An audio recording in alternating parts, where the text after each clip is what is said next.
Live on Facebook, and I think we can start. Everybody is here, and I hope the attendees can hear us. If not, please message me or write something in the chat, but we will start. Okay, hello everyone, and welcome to the 7th of the International Manifesto Group's panels. Today's subject is market socialism or state capitalism, the social character of the Chinese state. This panel takes place at the intersection of two issues, one intellectual and one historical. This intersection is not only intrinsically important, but is critically important for the left in Western countries, which is deeply divided on this matter. Vast swathes of it use terms like state capitalism or even neoliberal capitalism and authoritarianism and dictatorship to describe China's economic and political systems respectively. Intellectually, Marx and Engels said comparatively little about what socialism would entail and how capitalist societies would become socialist. Since the Second International, the Western left has operated with a certain classical image of revolution. According to this image, a working class revolution would transform the relations of production and the distribution of production's rewards after a mature and Western capitalist society had developed the forces of production. Even so, many details of how a value-producing capitalist economy would be transformed into a use value-producing socialist one of equal, if not greater sophistication, remain to be filled in. To this intellectual problem was added a historical one. The first and only revolutions so far against capitalism have occurred not in developed Western economies, but in backward and colonial and semi-colonial economies. They were made not by working classes, or working classes alone, but also by vastly more numerous peasantries. These revolutions faced the task not only of changing relations of production and the distribution of production's rewards, but also of developing the productive forces themselves, often from a very low level of development. And they faced the task of doing so against unrelenting imperialist pressure on practically every front, the military to be sure, but also the economic, the political, the social, and cultural. However, rather than appreciating this historical turn, the Western left was simply divided by it, and it has been essentially distinguished by its inability to deal with this history. The inability was arguably rooted in its failure to consider imperialism and national resistance to it, whether socialist or capitalist. Marx and Engels were clear that nations were as material a set of products of capitalism as classes were, and international struggles were part of the larger set of struggles that would lead to socialism.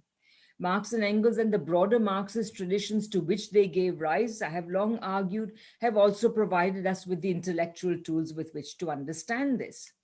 Instead, the Western left, characterized by its most famous chronicler so far as the product of defeat, proved that it was a product of privilege, not only in refusing to understand the historical circumstances in which important sections and nations of humanity embarked on the long road to socialism, but by directly attacking it as Stalinist, state capitalist, authoritarian, bureaucratic, neoliberal, and whatnot. These attacks have become more materially important than ever at a time when the productivity of capitalism is more and more apparent, while the productive superiority of the largest revolution against capitalism is ever more apparent. Can the left any longer rely on capitalism to develop the forces of production, even in its homelands, as assumed by its conception of socialist revolution? Or is it time for it to take seriously the struggles of societies that have sought to establish socialism while developing the forces of production at the same time? Is it not time for the left the world over to begin considering that the paths to socialism and communism, and they will be national paths for as long as the forces of capitalism and the dialectic of uneven and combined development between imperial countries and those resisting it remains salient, So, should not the left begin considering that the paths to socialism and communism remain long? And as we seek to progress along them, the experience of socialist countries in general, and China in particular, need to be examined for the lessons they yield. With this in mind, we have constituted a most interesting panel, not so much to debate whether China is socialist, but to explore the ways in which it is so, and why the West in general and the Western left in particular needs to engage. We have 4 speakers and 2 discussants. I requested all the speakers to keep their remarks to between 10 and 15 minutes, and the discussants to keep their remarks to about 7 minutes. So in about an hour and 15 minutes, we should be done, either that much or a little less. And I will introduce the speakers in the order in which they will appear. So we will go in the following order. David Lane will speak first, then John Ross, then Professor Cheng Enfu, whose presentation will be given to us by Dr. Zhirshu Liu, and then Roland Boer will be the final speaker, and then they will be followed by Jenny Clegg and Mick Dunford as discussants. So without further ado, let me introduce David Lane. David is a fellow of the Academy of Social Sciences and currently Emeritus Fellow of Emmanuel College at Cambridge University. His longer bio is on the website advertising this event, but I will simply say that David has been studying communist societies for a very long time, and some of his book titles show this. They include Changing Regional Alliances for China and the West, the Eurasian Project and Global Perspective, the Eurasian Project and Europe, Elites and Identity in the Transformation of State Socialism, and the Capitalist Transformation of State Socialism. So David, the floor is yours. Well, thanks very much. I'm talking today about state capitalism.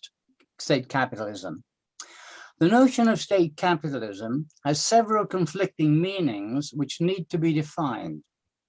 Capitalism in its modern sense we might define as an economic system with continuous production for profit, driven by a social class, furthering the constant accumulation of capital.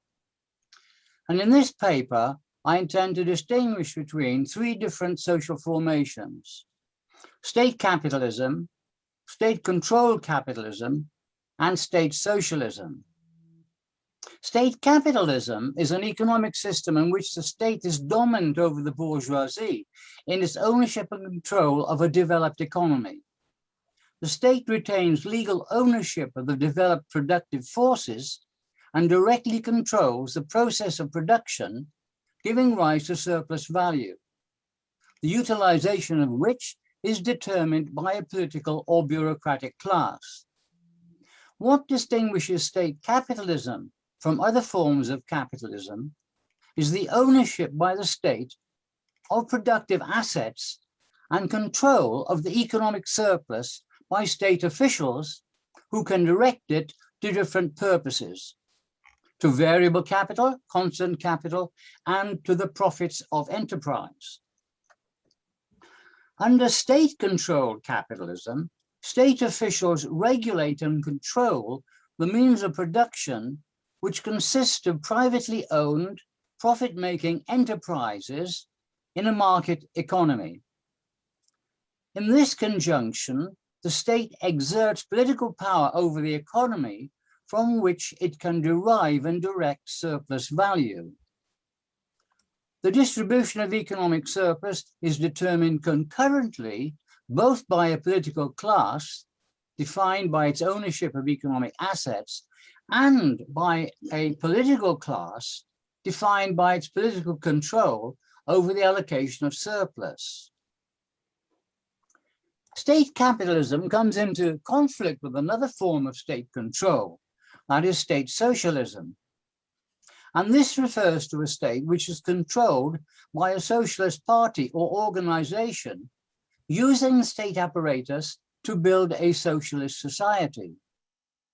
The state owns and controls economic assets and has direct control over the allocation of surplus. There is no benefit to a class from the profits of enterprise. All surplus is allocated to the renewal of the productive forces or to the formation of capital. Statist forms of capitalism arise for different reasons. The uneven world development of capitalism gave rise to economies with agrarian pre-capitalist productive forces and the absence of a bourgeois class. Capitalism then is created through the agency of autocratic state development. In the absence of an ascendant bourgeois class, officials with control of the state apparatuses expand the accumulation of capital and appropriate surplus value. Different types of state capitalism are formed by a variety of political groups who seek to control the extraction of surplus for personal, domestic, or transnational purposes. Lenin used the term state capitalism, which he applied to Soviet Russia's new economic policy. In the period immediately following the October Revolution, even in April 1918, the Bolsheviks recognized that there was, quote, a role for state capitalism in building socialism in a peasant country. And Lenin put it clearly in 1921 when he said, a free market and capitalism, both subject to state control, are now being permitted and are developing. Lenin justified this development as the Communist Party was taking, and here I quote, the first steps in the transition from capitalism to socialism, and in which the market and private enterprise are subject to state regulation.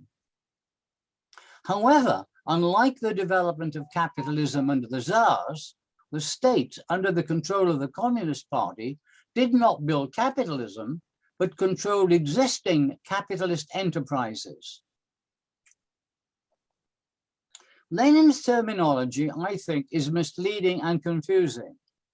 What the new economic policy introduced was political socialism with capitalist economic forms, that is, state-controlled capitalism.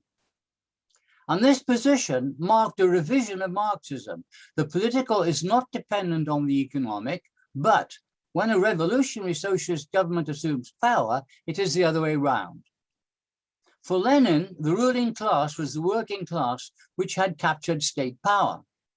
Under state-controlled capitalism, there's an economic surplus in the private sector, which is used not only for renewal and accumulation, but also for what Marx called the profits of capitalist enterprise. The socialist state then regulates the private sector during a period of transition to socialism. The Marxist state capitalist critique addresses not state-controlled capitalism as under the new economic policy, but the state-owned and planned economy constituted in the Soviet Union and later in China and Eastern Europe. Such critiques vindicate socialist revolutions in pre-capitalist economies, such as Soviet Russia, but the policies of the new incumbents of power are condemned. State capitalism became defined by critical Marxists, not in terms of the level of productive forces or forms of ownership, but by the ways political control over the labor process leads to the illegitimate appropriation of surplus value. And this position enables its adherents to praise socialist revolutions in pre-capitalist countries, but to condemn consequent developments as capitalist. Crucial to the theory is the role of a new ruling class. Critical theories, both Marxist and non-Marxist, contend that the state bureaucracy acts as an exploiting class in expropriating the profits of enterprise.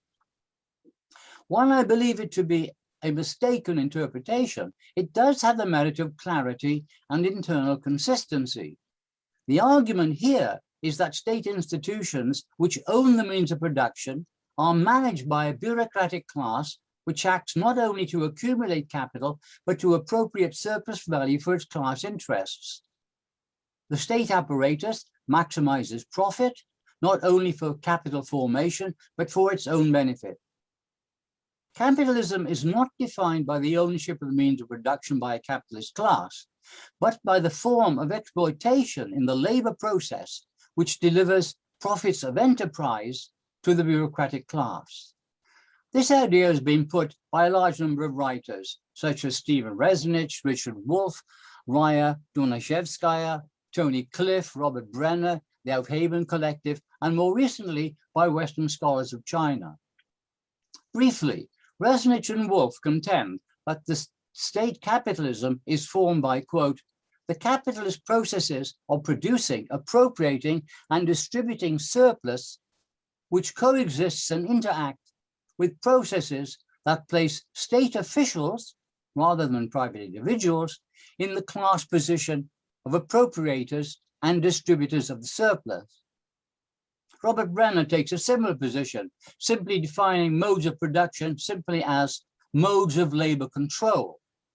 The writers in Aufheben Collective detail this position in some detail as follows. The USSR was essentially capitalist in that it was based on wage labor. The workers in the USSR were divorced from the means of production of subsistence and the means of production. The relations of production then were those of self-expanding alienated labor, which were the productive relations of capital.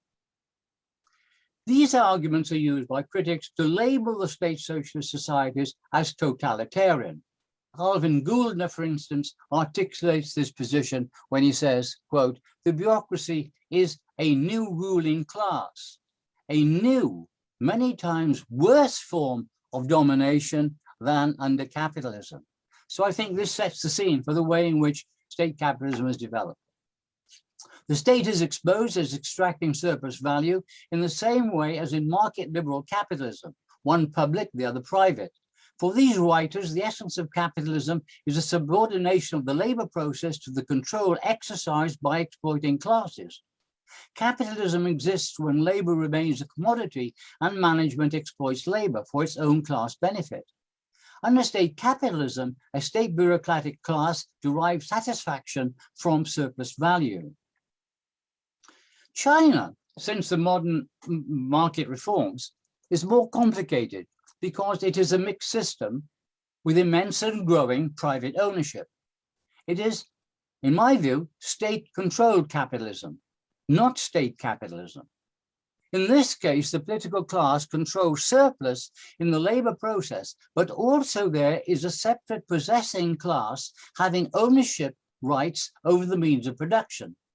Simon Gilbert, writing International Socialism recently, addresses this development and equates the state bureaucracy to the individual property-owning class, with which it is intertwined.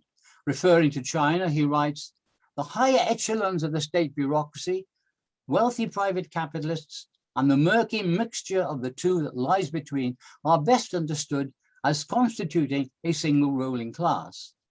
The control exercised by the state as a means to extract economic surplus is analogous to that exercised by private capital.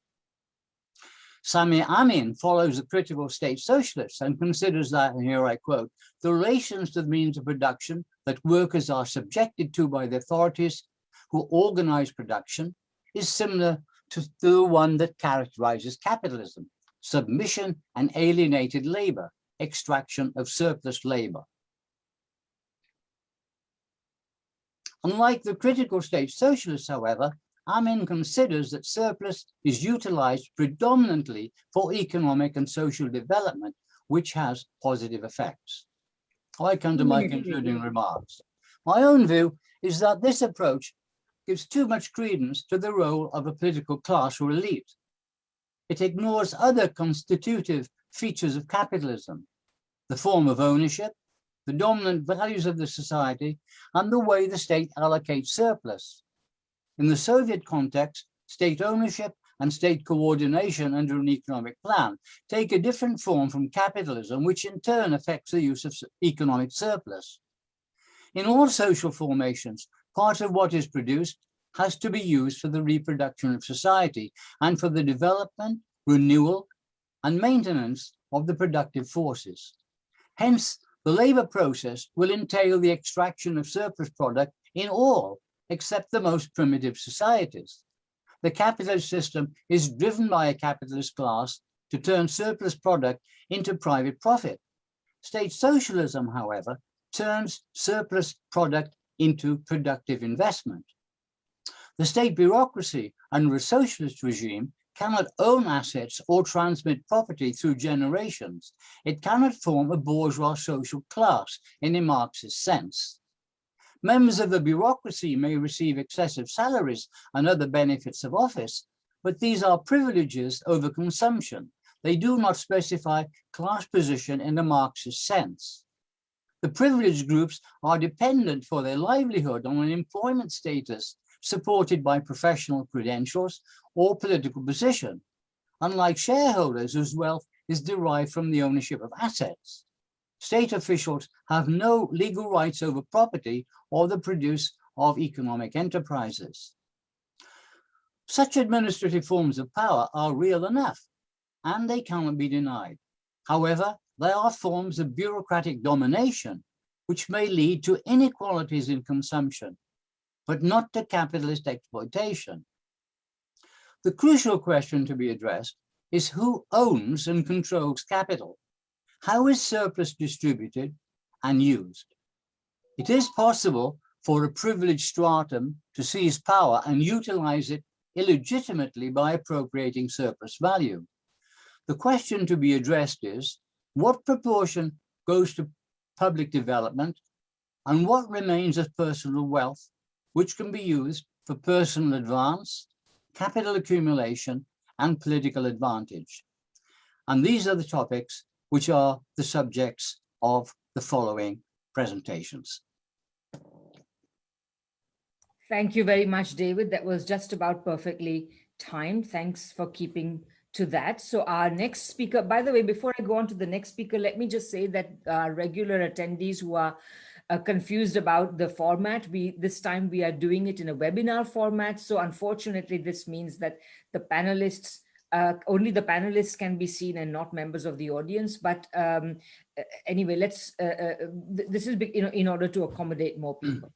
Okay, our next speaker is John Ross. John is a senior fellow at the Chongyang Institute for Financial Studies at Renmin University of China.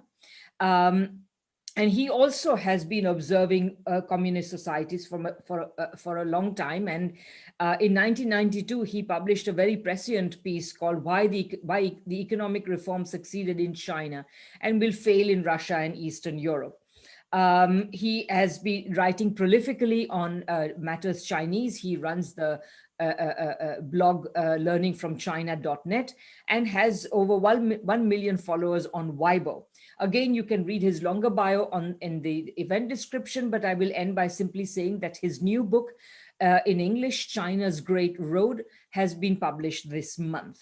So John, the floor is yours. Thanks.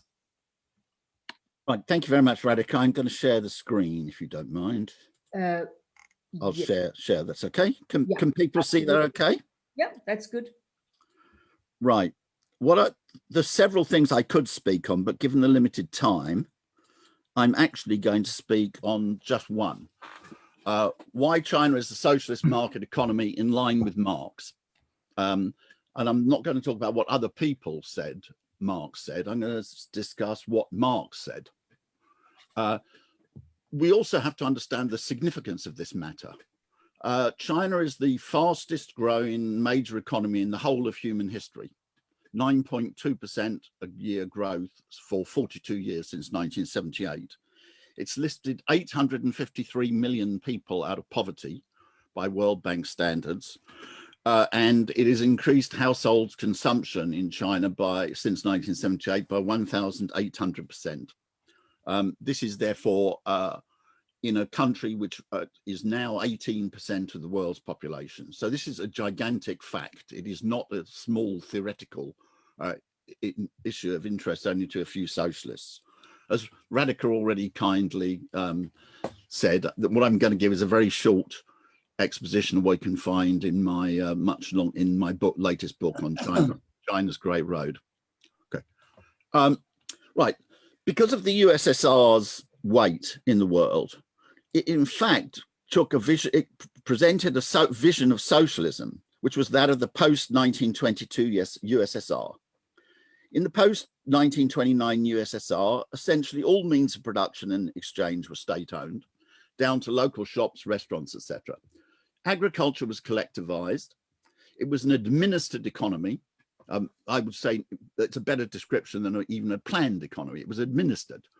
The economy was controlled down to small details. It was illegal to sell a small item at a different price in Moscow and Vladivostok, which were more than 6,000 kilometers away. Resources were allocated within this economy not by markets, but by material balances.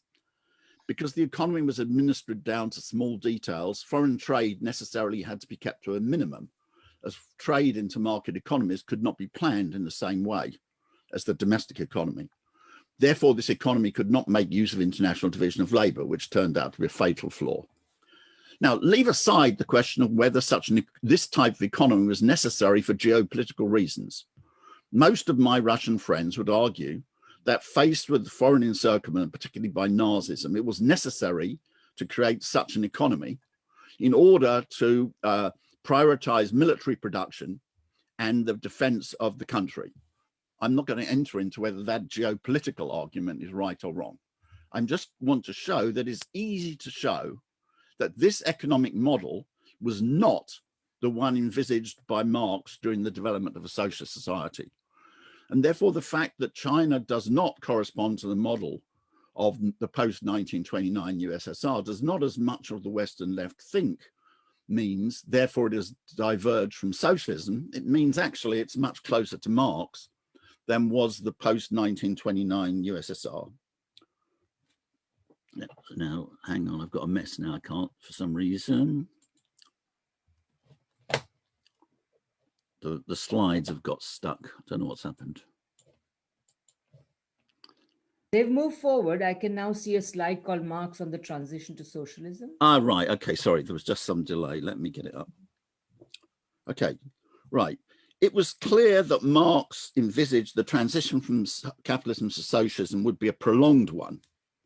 The appropriate unit of measurement is actually centuries. We don't know whether 2, 3, or possibly more.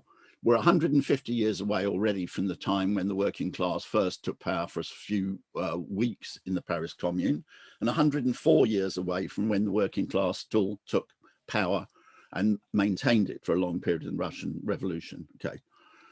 Therefore, it was clear that Marx envisaged that this transition from capitalism to communism would be a prolonged one. He noted in the Communist Manifesto, and I put the screen up because I want to, it's easier to take in quotations if you can see them rather than just read them. The proletariat will use its political supremacy to wrest, by degree, all capital from the bourgeoisie, to centralize all instruments of production in the hands of the state, i.e. if the proletariat organizes the ruling class, and to increase the total productive forces as rapidly as possible. Please note the by degree. Marx therefore clearly envisaged a period during which state-owned property and private property would both exist. China's system, after Deng, of simultaneous existence of sectors of state and private ownership, is therefore already clearly more in line with Marx's conceptualization than Stalin's introduction all at once of essentially 100% state ownership in 1929. This is not, somehow this is not interacting properly with Zoom, and I can't get it down. Oh, right, okay, sorry, it's gone up, right, okay. Right, having taken the early things, I want to jump ahead to one of the last works which Marx wrote, the Critique of the Gotha Program.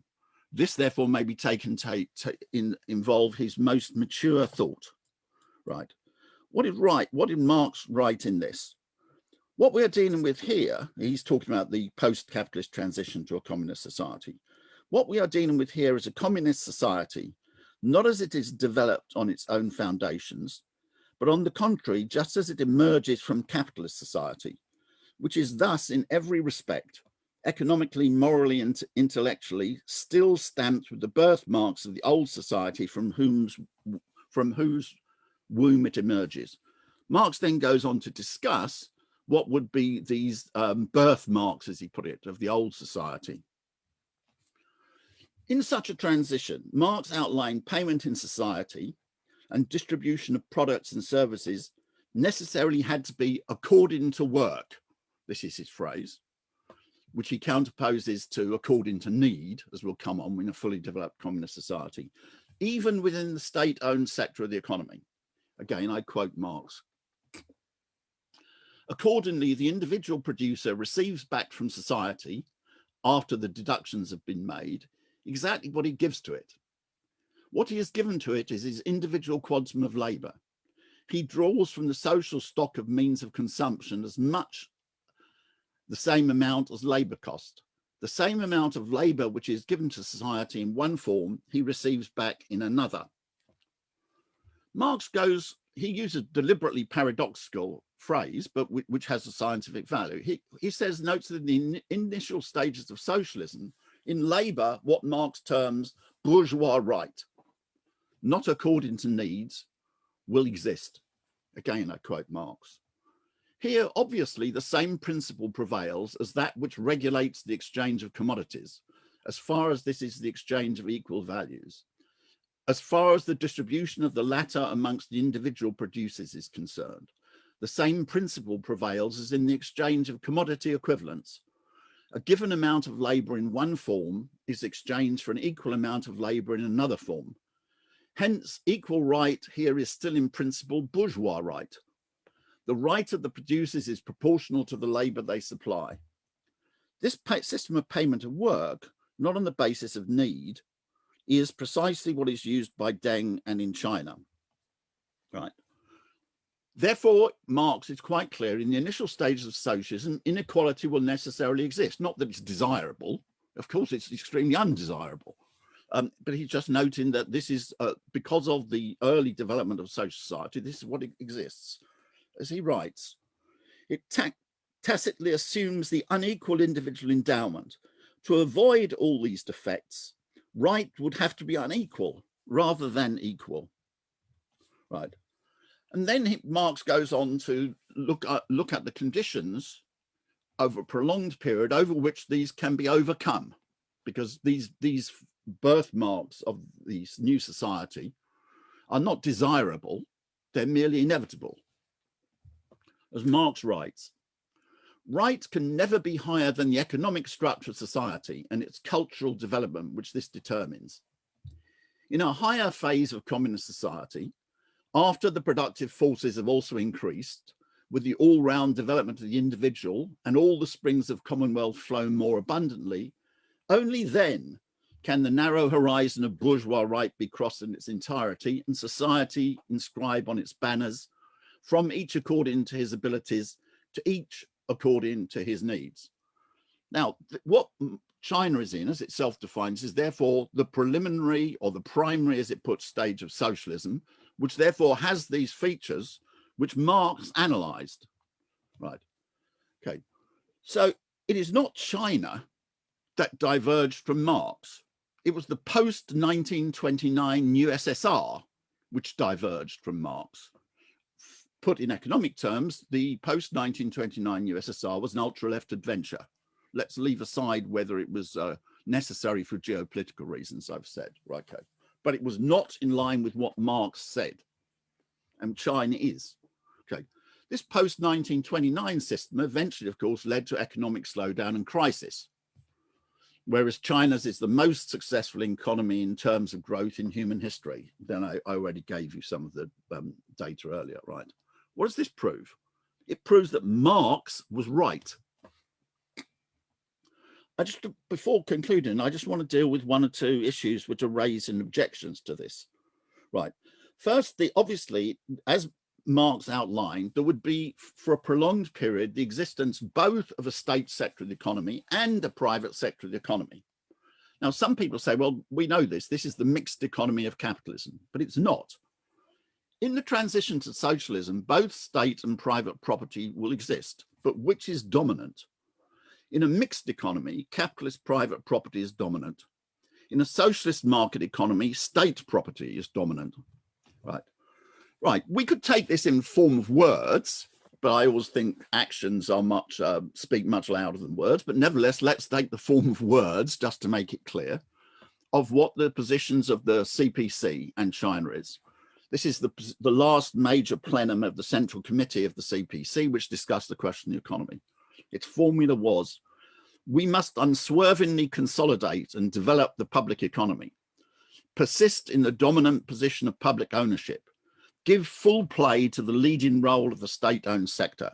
Right, now let's turn from words, however, to practice. And the best way to look at this is to look at it in a crisis. What happens in a capitalist society in a crisis?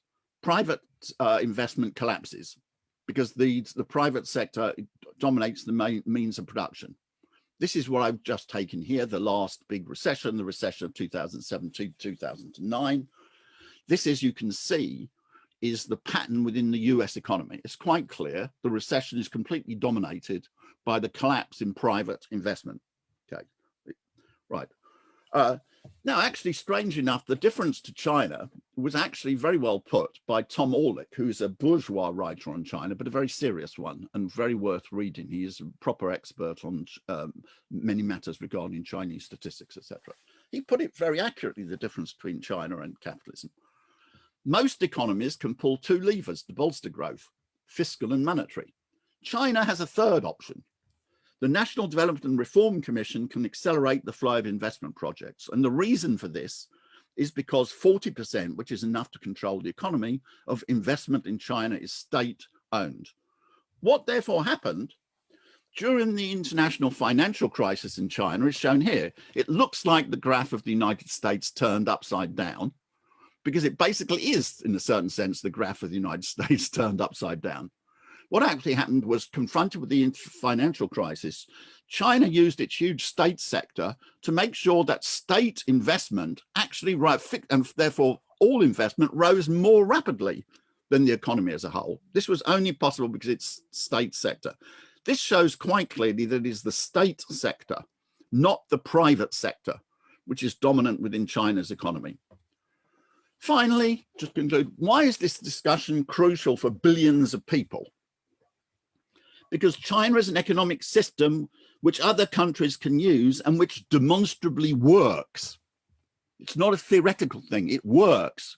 It has taken 853 million people out of poverty. As Fidel Castro put it, China has objectively become the most promising hope and the best example for all third world countries. And those who don't want to learn from China are trying to turn billions of people away from an economic system that demonstrably works. And this doesn't help the people who are struggling against capitalism. It damages the people who are struggling against capitalism. Fortunately, discussion of this is beginning to spread greatly internationally. Just to take yesterday, there was an excellent event organized by No Cold War, involving Dilma Rousseff, former foreign minister of Brazil, Celso Amorim, speakers from China, and so on. This discussion is taking place on China, particularly in the global south, and this is greatly to the advantage which is used in an economic system which works. And finally, literally to end, this poses a very serious question. Is capitalism still a progressive system? Because you have to draw the following conclusion. If state capitalism can lift 853 million people out of poverty, if capitalism can produce a 1,800% increase in household consumption in 42 years, if capitalism can lead to average life expectancy being 3 years longer than you would expect from per capita GDP, as in China, then there is only one conclusion. Capitalism is a progressive system. It remains a progressive system. Capitalism is capable of such gigantic advances for humanity. So paradoxically, the ultra-leftist critique of China, that it's capitalism, actually leads to a very rightist conclusion indeed. Thank you very much indeed for listening.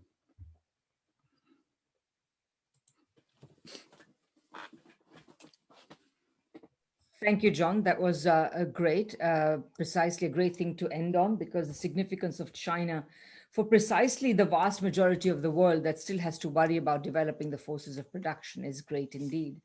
Now we go to a presentation from Professor Cheng Enfu. Now this is going to take an unusual form because Professor Cheng is not going to be present today. So his presentation will be made in his absence by Dr. Zheshu Liu. So let me introduce both of them. Professor Cheng Enfu is an academician at the Chinese Academy of Social Sciences, director of the Research Center on Economic and Social Development there, and principal professor at the University of the Chinese Academy of Social Sciences. He's also the president of the World Association for Political Economy and of the Chinese Society for Foreign Economic Theories. And he's a member of the People's Congress of China. Dr. Zheshu Liu, who is going to be presenting his paper today in his absence, works at the Academy of Marxism at the Chinese Academy of Social Sciences and is the deputy editorial director of the journal International Critical Thought. So Zheshu, the floor is yours. Thank you very much, Radhika. It's a great pleasure to see old friends and new friends and some friends that I know by your name and your paper published or to be published in ICT. It's a great honor to see you actually, not in person, but thanks to new technology, we can still see each other and talk to each other even in this very peculiar period of time. Also, thanks to new information technology, you can actually see Professor Cheng presenting when I play the video of his presentation, and but the voice will be mine. Right.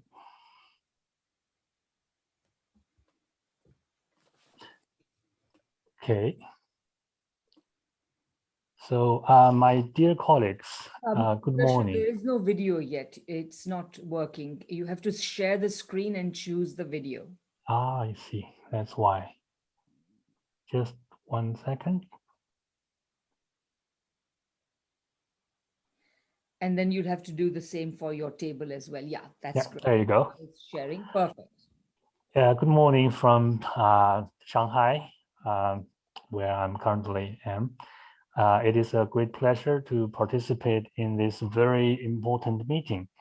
I would like to use this opportunity to share with you my idea on the 3 stages of socialism.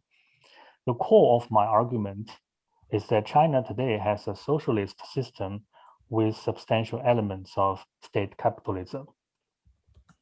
My argument follows a very different line from China's official classification of the primary stage of socialism, which is in terms of productivity, average GDP, and standard of living, and which in turn differs in important respects from current economic developments in China. My analysis will follow the spirit of Marx's methodology. I will take the changes in productivity as an indirect or ultimate sign, and take changes in relations of production as the key determinant of each stage. These relations are revealed in the systems of property rights, distribution, and regulation. Their qualitative changes will correspond to the primary, intermediate, and advanced stages of socialism. I will also analyze the characteristics of production, exchange, and distribution in each stage, as well as micro, medium, and macro level economic management in each stage. The goal is to develop a framework to address the various forms of conflicts and constraints at each stage, with due consideration given to politics and the state at the level of the superstructure. But the first thing I want to talk about is economic characteristics and the core elements of the primary stage of socialism. The basic characteristics of the primary stage of socialism are actually well known. First, the property rights system is a multi-ownership system in which public ownership is dominant, and it promotes the sound development of non-public economy. This is the foundation of socialism with Chinese characteristics in China today, and the chief economic criterion for considering China socialist in nature and in direction.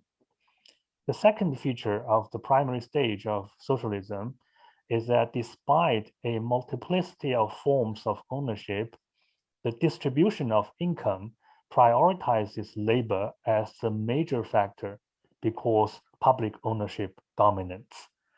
This permits eliminating income inequality and achieving common prosperity so that the fruits of the reform and development will benefit all the people.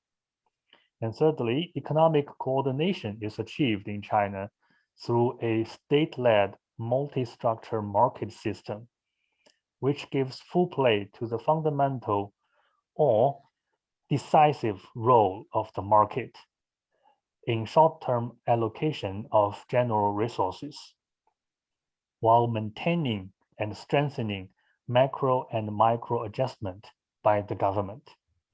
Fourthly and finally, on this economic basis, the superstructure at the primary stage of socialism is expressed as a somewhat inadequate or not fully developed democratic system, but nonetheless with the implementation of people's democratic dictatorship led by the working class and based on a worker-peasant alliance, i.e. the dictatorship of the proletariat, as we see in Marx and Lenin. The second thing that I want to talk about is the economic characteristics and core elements of the intermediate and advanced stages of socialism. The intermediate and advanced stages of socialism socialist mode of production cannot be fully specified at present, though we may say that they must lessen non-socialist content compared to the primary stage. In the intermediate stage, for example, in the system of property rights, public ownership of the means of production must advance further and be implemented in many different forms. There will be no private ownership except in cases of foreign investment or international trade relations. In the distribution system, distribution according to work is more adequately practiced in various forms. Economic coordination and regulation must feature planned production in a more complete sense. That is to say, planned economy or product economy is overwhelmingly dominant, with market playing a very much weaker role. On such economic basis, the superstructure at the intermediate stage of socialism is expressed as a more adequately democratic system in which dictatorship exists only in the sense of defending the country against foreign invasion, and state is still needed domestically to maintain such rights as distribution according to work. And Lenin's vision of future socialist society in state and revolution should be realized in this intermediate stage. So far, it is clear that Marx and Engels and Lenin in some sense envisioned the advanced stage of socialism. Stalin and Mao depict the intermediate stage of socialism, while socialism with Chinese characteristics formed during China's reform and opening up, in fact, represents the primary stage of socialism. And now let's look at the next stage, the qualitative changes we may expect at the advanced stage of socialism, as foreseen by the founders of Marxism, can also be outlined. First, in the system of property rights, public ownership of the means of production is mature and is universally implemented in the whole society. Second, in the distribution system, distribution according to work is adequate and is universally implemented. Third, in the regulation system, planned economy is complete, with the production of use value being generalized throughout the economy. On this economic basis, the superstructure of advanced stage of socialism is characterized by an adequate democratic system, and dictatorship exists only in the sense of defending against foreign invasion. State is in the process of withering away, but will still have to exist in order to safeguard such rights as distribution according to work. And the next point I want to talk about is differences between economic systems in socialism, modern capitalism, and communism, which I summarize in a table which I can share with you. If you give me 2 seconds.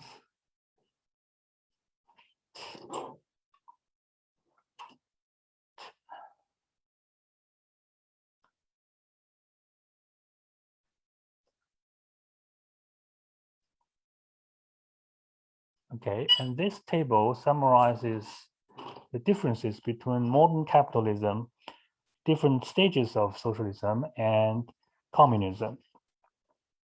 The common feature of the primary, intermediate, and advanced stages of socialism is the public ownership of the means of production, and their differences lie in the degree of maturity and perfection of public ownership. In the advanced stage of socialism, the form of public ownership will become mature and perfect, and its main difference from the communist economic system lies in whether distribution according to need is realized. Characterized by the highest degree of economic fairness and efficiency, communism is the general direction of the development of human society, but its realization requires a series of conditions and a considerable period of time. To that end, 5 basic conditions must be met. Number 1, the material condition, highly developed productive forces. Number 2, the economic condition, which suggests a single communist public ownership of the means of production, planned economy, and distribution according to need. Number 3, social condition, which is to say highly developed education, science and technology, and the total elimination of the division of mental and manual labor. Number 4, the spiritual condition, greatly improved political consciousness and moral character. And number 5, political condition, the elimination of class and withering away of state. So that being said, I'm going back to, sorry, just 1 second.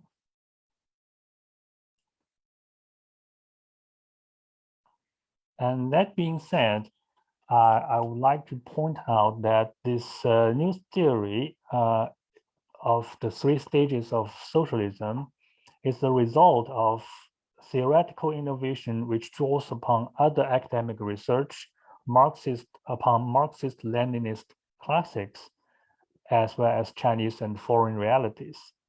It provides logically consistent answers to some important theoretical and practical questions at different stages of development of socialism, at least trying to answer these important questions, and is trying to provide a foundational, principled, and fundamental value in both academic and practical terms. It will become a influential, most representative, and most recognized theory of core elements of socialism in Chinese academia.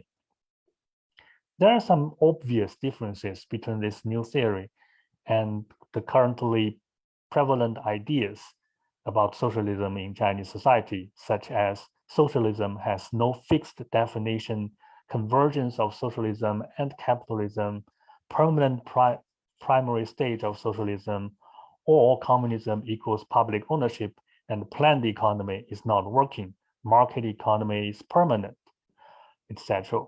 My argument differs markedly from all these ideas. The basic conclusions of my analysis of contemporary China are as follows.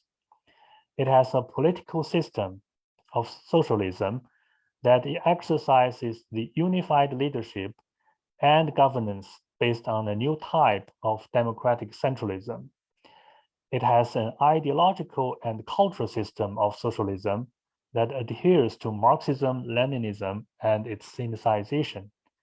It has a market system of socialism with state control and regulation as the mainstay that contains significant number of elements of state capitalism. Here, state capitalism is as defined by Lenin, which suggests socialist country developing some extent of capitalist private ownership. Of course, I myself believe that in the best economic system at the primary stage of socialism, non-public economy should account for only 1/3 of the entire economy. At present, of course, non-public economy is far greater than 1/3 and more than half of the whole economy, actually. It shows that this is a topic under heated debate and unified consciousness is not yet formed. This is a brief introduction of my basic idea, and I look forward to your comments and discussion. Thank you very much. Okay, thanks very much, Zeshru. And now we will go to the final presenter for today, Roland Boer. Roland is Professor of Marxist Philosophy at the School of Marxism at Dalian University in China. And among his numerous works on Marxism and philosophy, there is the 5-volume work, Criticism of Heaven and Earth. His most recent book is called Socialism with Chinese Characteristics, A Guide to Foreigners, which will, and they will soon, and Renmin University Press will soon publish his Frederick Engels and the Foundations of Socialist Governance. So the floor is yours, Roland.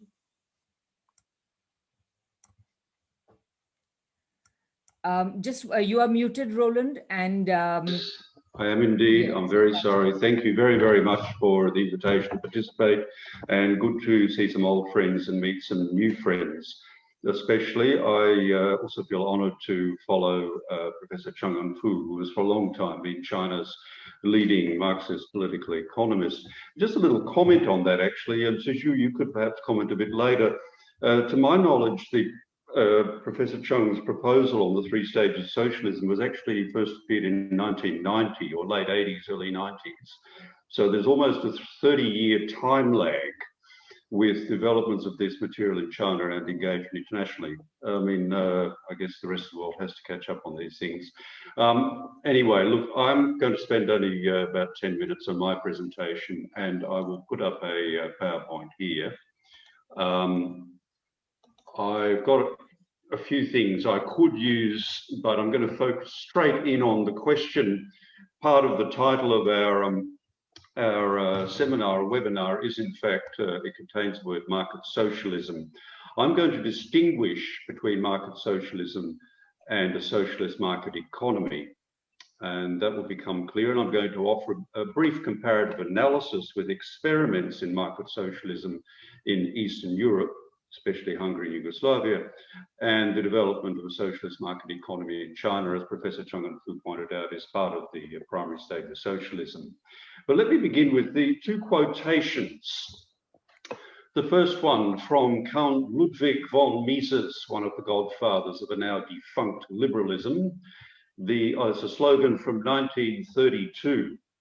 The alternative is still either socialism or a market economy.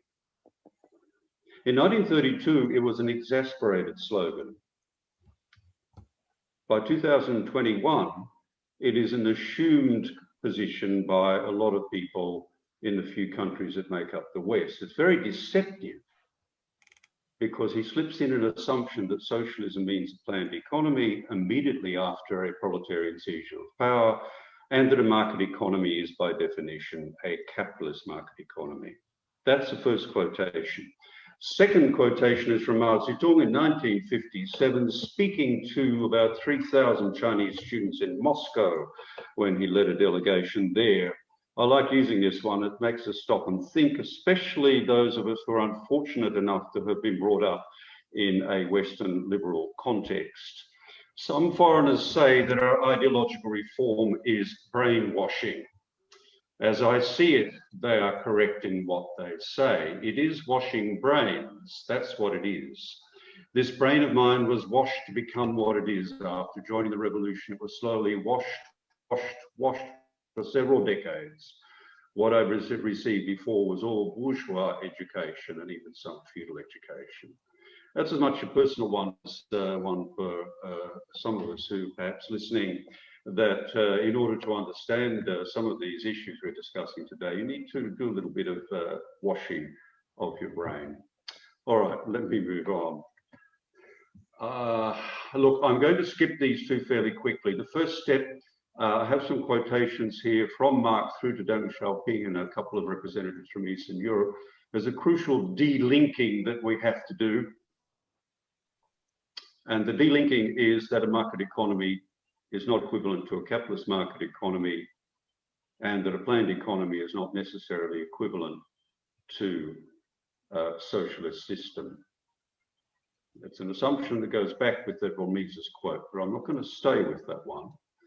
I'll also move quickly through this one. The difference between Eastern Europe and the Chinese context is that they tend to see a market as a neutral economic instrument, a universal that could be used in different places.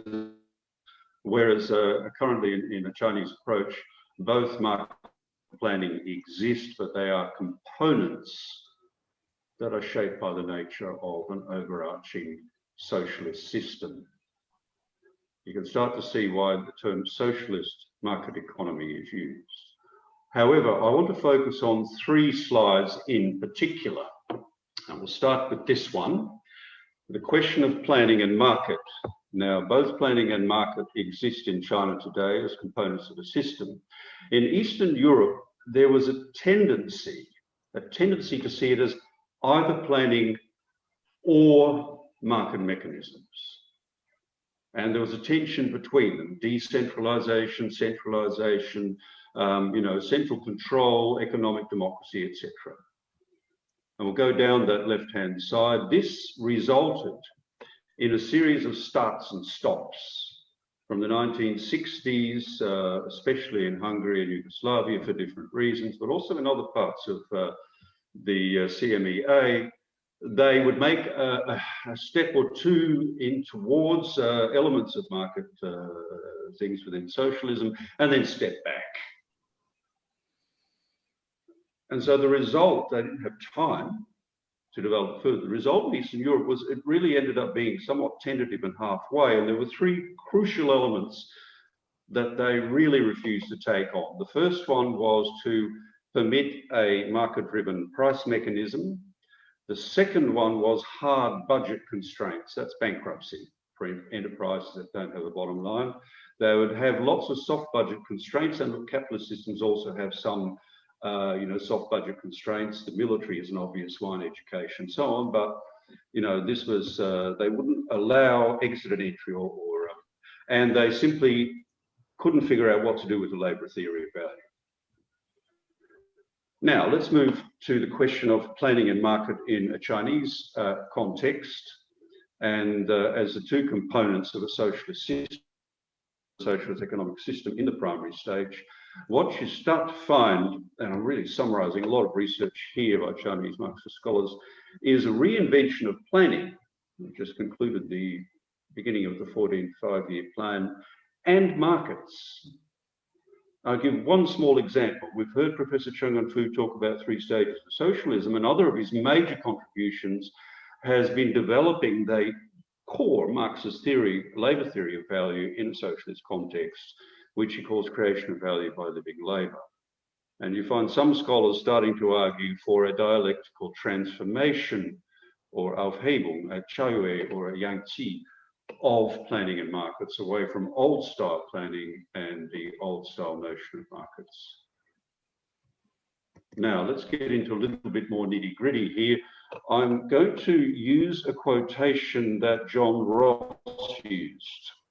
It's Marx and Engels in the manifesto of the Communist Party, but I'm actually going to distinguish two aspects of that definition a little bit differently from John's emphasis on by degrees. Right, first part, we saw it from John, but I'll read it again.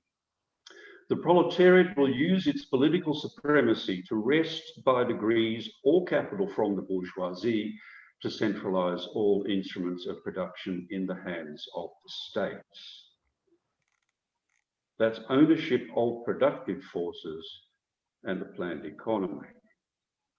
The second part of the sentence, and to increase the productive forces as rapidly as possible. There's two parts of that definition, which we can distinguish in terms of ownership of means of production, or productive forces, and liberation. Now, there's a methodological and a historical point. This, ask an informed person in one of the few countries in the world with, until recently, fairly highly developed productive forces. What is the definition of socialism? And a common one will be the ownership of the forces of production by the rural and urban working class. Now, that's true enough as far as it goes. It's understandable in a context of developed productive forces, but it's imbalanced. And as Radhika pointed out in her introductory comments, historically, proletarian revolutions have actually taken place in undeveloped, or if you want to use the term, backward economic conditions. And what you start to find in those contexts is that the other part of the definition comes to the fore, that it requires a liberation of productive forces. There's many different manifestations of this. Poor socialism is not socialism, for example, that it actually should be focused on the socioeconomic well-being of all, which is the foundational human right in a Marxist context. Now, there's a historical dimension of this, which I'll introduce here and then focus on in the next slide. Historically, the situation gets a bit more complicated. What we find, and this is after the seizure of power through a proletarian revolution, in all cases, you had a seizure of productive forces from the bourgeoisie and the middle class. Now, there were distinct reasons for this, dealing with the counter-revolution, et cetera, and in all cases, you saw a massive leap in production taking place. There's abundant evidence for this. However, after 2-3 decades, you started to get new contradictions between relations and forces of production, and new means of liberating productive forces were required. And that brings me to the next slide. Now, I haven't actually mentioned this term yet, but there's 3 more minutes. Yeah, 3 more minutes. How many? Sorry? 3 is fine. Okay, contradiction analysis. Contradiction analysis. All right. If you overemphasize the ownership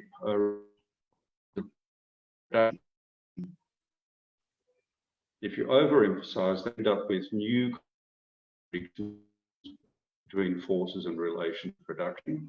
As found in Europe, also started to find in China by the 1970s, stagnating economies, and then a new form of liberation. But then what happens at the other side? You overemphasize the liberation of productive forces, you also end up with new contradictions, and this is what can be called the wild 90s in China, coming into early 2000s. Income disparity, worker unrest, gap between the Communist Party and the common people, environmental degradation, corruption, and so on. What's the answer? Is it a retreat? And this is where a lot of people say, oh, China's following capitalist path. But the question is, what's the answer to this? If we ask this question from context of contradiction analysis, is it contingent or incidental to the process, or is it systemic? And the answer is that it's contingent or incidental. What's the answer? It is to deepen reform. So that the dialectic process of reform is part of the process of solving it. And I can refer to John Ross's presentation for some indications of the results of that. Now, I'll put up the last slide, but this is really repeating what has already been said by some of the previous presenters. What makes it socialist? These are taken from Huang Nan-sen from 1994. I'll leave that up and I won't read them. So thank you very much. Great, thank you very much, Roland. Now we move to our final set of speakers, the two discussants. They will make brief, about 7-minute remarks, and I will quickly introduce them. We'll begin with Dr. Jenny Clegg. She's an independent writer and researcher, former senior lecturer in international studies, and has been a long-time China specialist. She's the author of China's Global Strategy Towards a Multipolar World and is an activist in Britain's peace and anti-war movements. So Jenny, please go ahead. Thank you very much, Radhika. Well, we've been presented with highly thought-provoking and highly articulated arguments here. I will just add something about the primary stage of socialism and also talk about contradictions. I think it was really a bit of genius on the part of Deng Xiaoping that he made the separation between short-term goals of the primary stage of socialism and long-term goals. As he said, let some people get rich first so that over the longer term, they can help others to catch up. So policy making in China is different from capitalism in adopting a long-term perspective, setting goals, identifying stages, sequencing and prioritizing. We also see that within the primary stage of socialism, there are separate stages. So for example, in 1981, the main contradiction was between the material and cultural needs of the people and the low level of productive forces. This prioritized development of the productive forces. Then in 2017, it was shifted to the ever-growing needs of people for a better life against the imbalanced and inadequate development, with more attention to problems of pollution, education, imbalances in the economy, and so on. Sequencing is important because it's about creating the preconditions to transition from one stage to the next. On the question of contradiction, I think that we can see in the socialist market economy the coexistence of contradictory elements, as our presenters have already pointed out, with private capital playing a progressive role alongside the state and collectives to address the main priority of development. But Mao also, as John, Ross and Cheng Enfu have suggested, there are primary and secondary aspects in a contradiction, but there are also primary and secondary contradictions.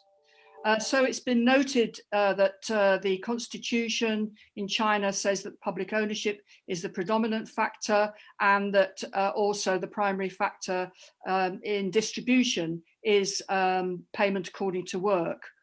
In terms of the primary and the secondary, I find helpful a formulation by Michael Roberts, the economist, along the lines that whilst the law of value operates in China, it is not the determining factor.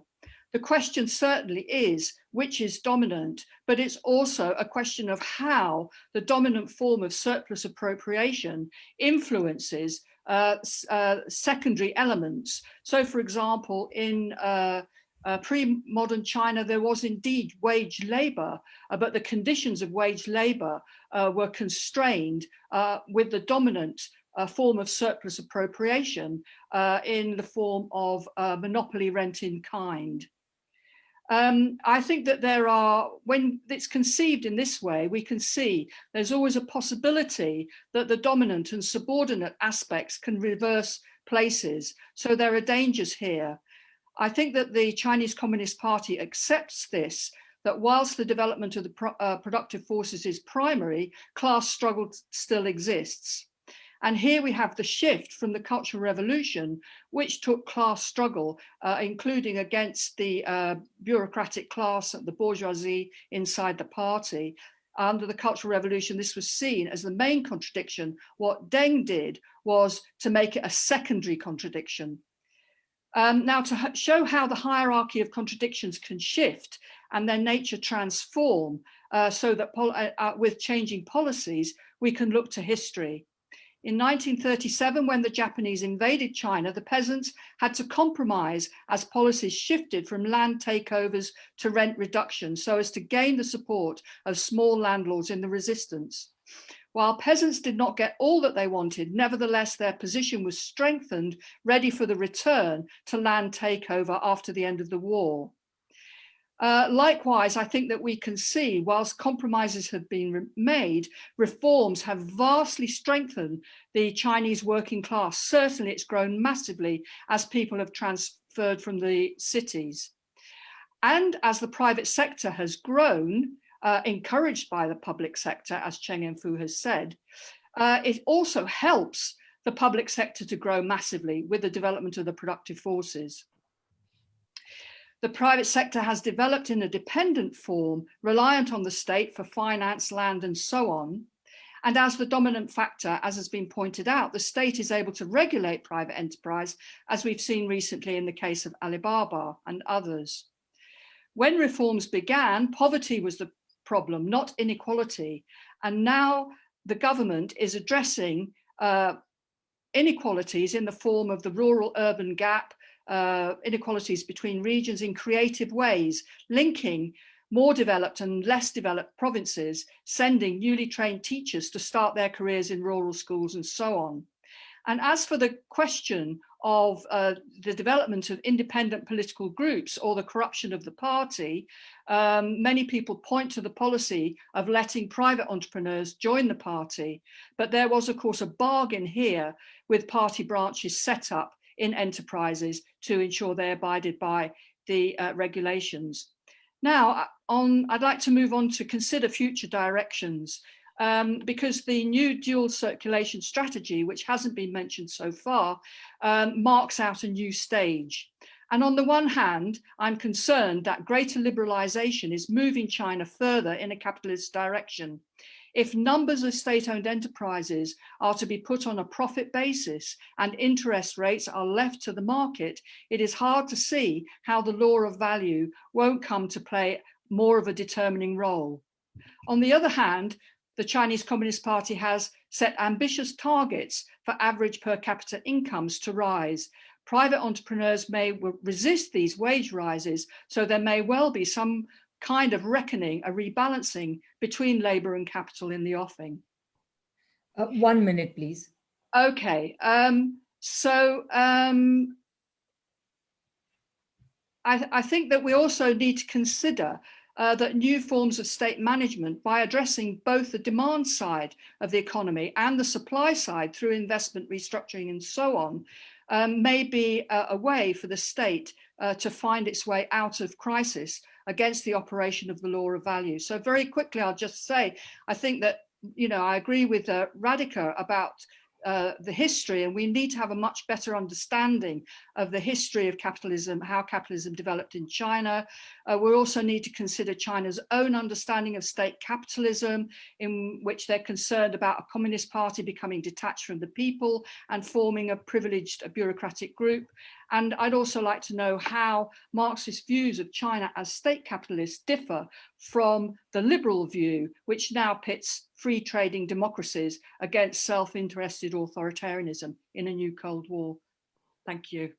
Great, thanks so much, Jenny. That's a lot of things to think about. Okay, our final speaker and discussant is Professor Mick Dunford. He's Emeritus Professor at the University of Sussex and visiting professor at the Chinese Academy of Sciences.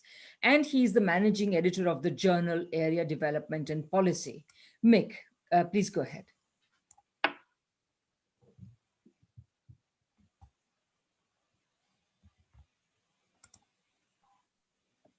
Mick, you're muted.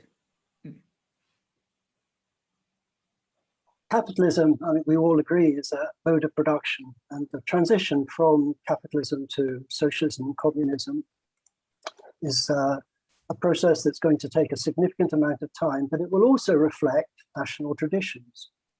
In the case of China, you know, it's actually quite important to remember that Marx's concept of communism is in many ways very similar to Confucius' concept of what he called Datong. Datong is a great prosperity. A step on the way to that society is Xiaokan, moderate prosperity. And that, interestingly, is actually the goal of the Chinese Communist Party for China in this year, which is the 100th anniversary of the establishment of the CPC.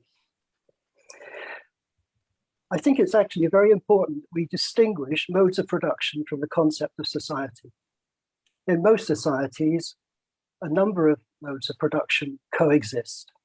So in China, it's clear that capitalism does exist, but rural households in China have important property rights in the shape of contracted land, which IGD. So in effect, they are actually petty bourgeois, petty commodity producers, whose household members also work as industrial workers in and as migrant workers in the industries that initially developed in coastal China.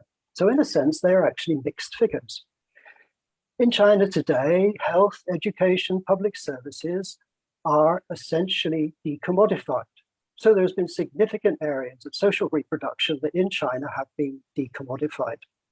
China, we've been told, has an important SOE sector. It has ruled out further privatization. Actually, in 2017, 75 of 102 SOEs in the Fortune Global 500 were all Chinese. These companies, they contribute something like 35% of tax revenue. In the industrial sector, they account for something like 40% of revenue. They play critical roles in strategic industries. They play important roles in generating externalities. They invest in essential capital-intensive industries. They play an important role in the sense that they adopt a high road in relation to employment. They absorb excess labor to secure social stability. They undertake major counter-cyclical investments. And as John Ross said, you know, they actually account for something, or public investment accounts for something like 40% of investment. They also play an important role in limiting foreign control, because it's actually been shown that in the sectors in which there is no presence of state-owned companies, foreign capital tends to predominate. So in China, there are a variety of different modes of production coexisting and evolving over the course of time. But the important difference lies somewhere else. In Western societies, you find an extraordinary concentration of private wealth, of income from ownership, and of economic power. An inevitable consequence is extraordinary political inequality and a ruling capitalist class that enjoys extraordinary preponderance in relation to the determination of state policies and actions. In China, the owning class is not, decidedly not, the ruling class. So in that situation, you know, the Chinese government can adopt other goals. These goals include common prosperity. Now, admittedly, I mean, under Deng Xiaoping's initial idea was that some people, some places get rich first. But in the new millennium, you see movements in the direction of ensuring that those that did not get rich first catch up. So the aim in that case is investment in people's needs. The adoption of a dual circulation strategy with growth clusters in the Greater Bay Area, the Yangtze River Delta, in Jing-Jin-Ji, which is essentially the Beijing area. The establishment of an ecological civilization based on solar technology, ecological industries, smart cities with high density and energy efficient housing, rural vitalization. But in fact, as one of these counter-cyclical strategies was a massive program of investment in rural infrastructure in order to enable people to live and work in the countryside. In the new millennium, China has spent something in the region of 16 trillion to address rural regeneration, to address the East-West divide, to address some of the other imbalances between social groups that characterize Chinese society, on a massive and extraordinary poverty alleviation scheme, which effectively brought to an end extreme poverty in China, which in 1949, do not forget, was the poorest country in the world. To these considerations, one should add the fact that the rules-based global order is essentially an imperial order that has delivered war and destabilization, legitimized in many cases in terms of freedom and democracy and human rights, but actually driven by the interests of capitalist elites. It has also failed to generate significant development in many parts of the world. If one looks at China's actions on the international stage, Chinese aid, the BRI, they are actually driven by a desire to address these deficits. Xi Jinping has spoken about three deficits: peace, development, and governance. So China's efforts are actually underpinned by Zhou Enlai's 5 principles of peaceful coexistence, which include non-interference in the domestic affairs of other countries, self-reliance.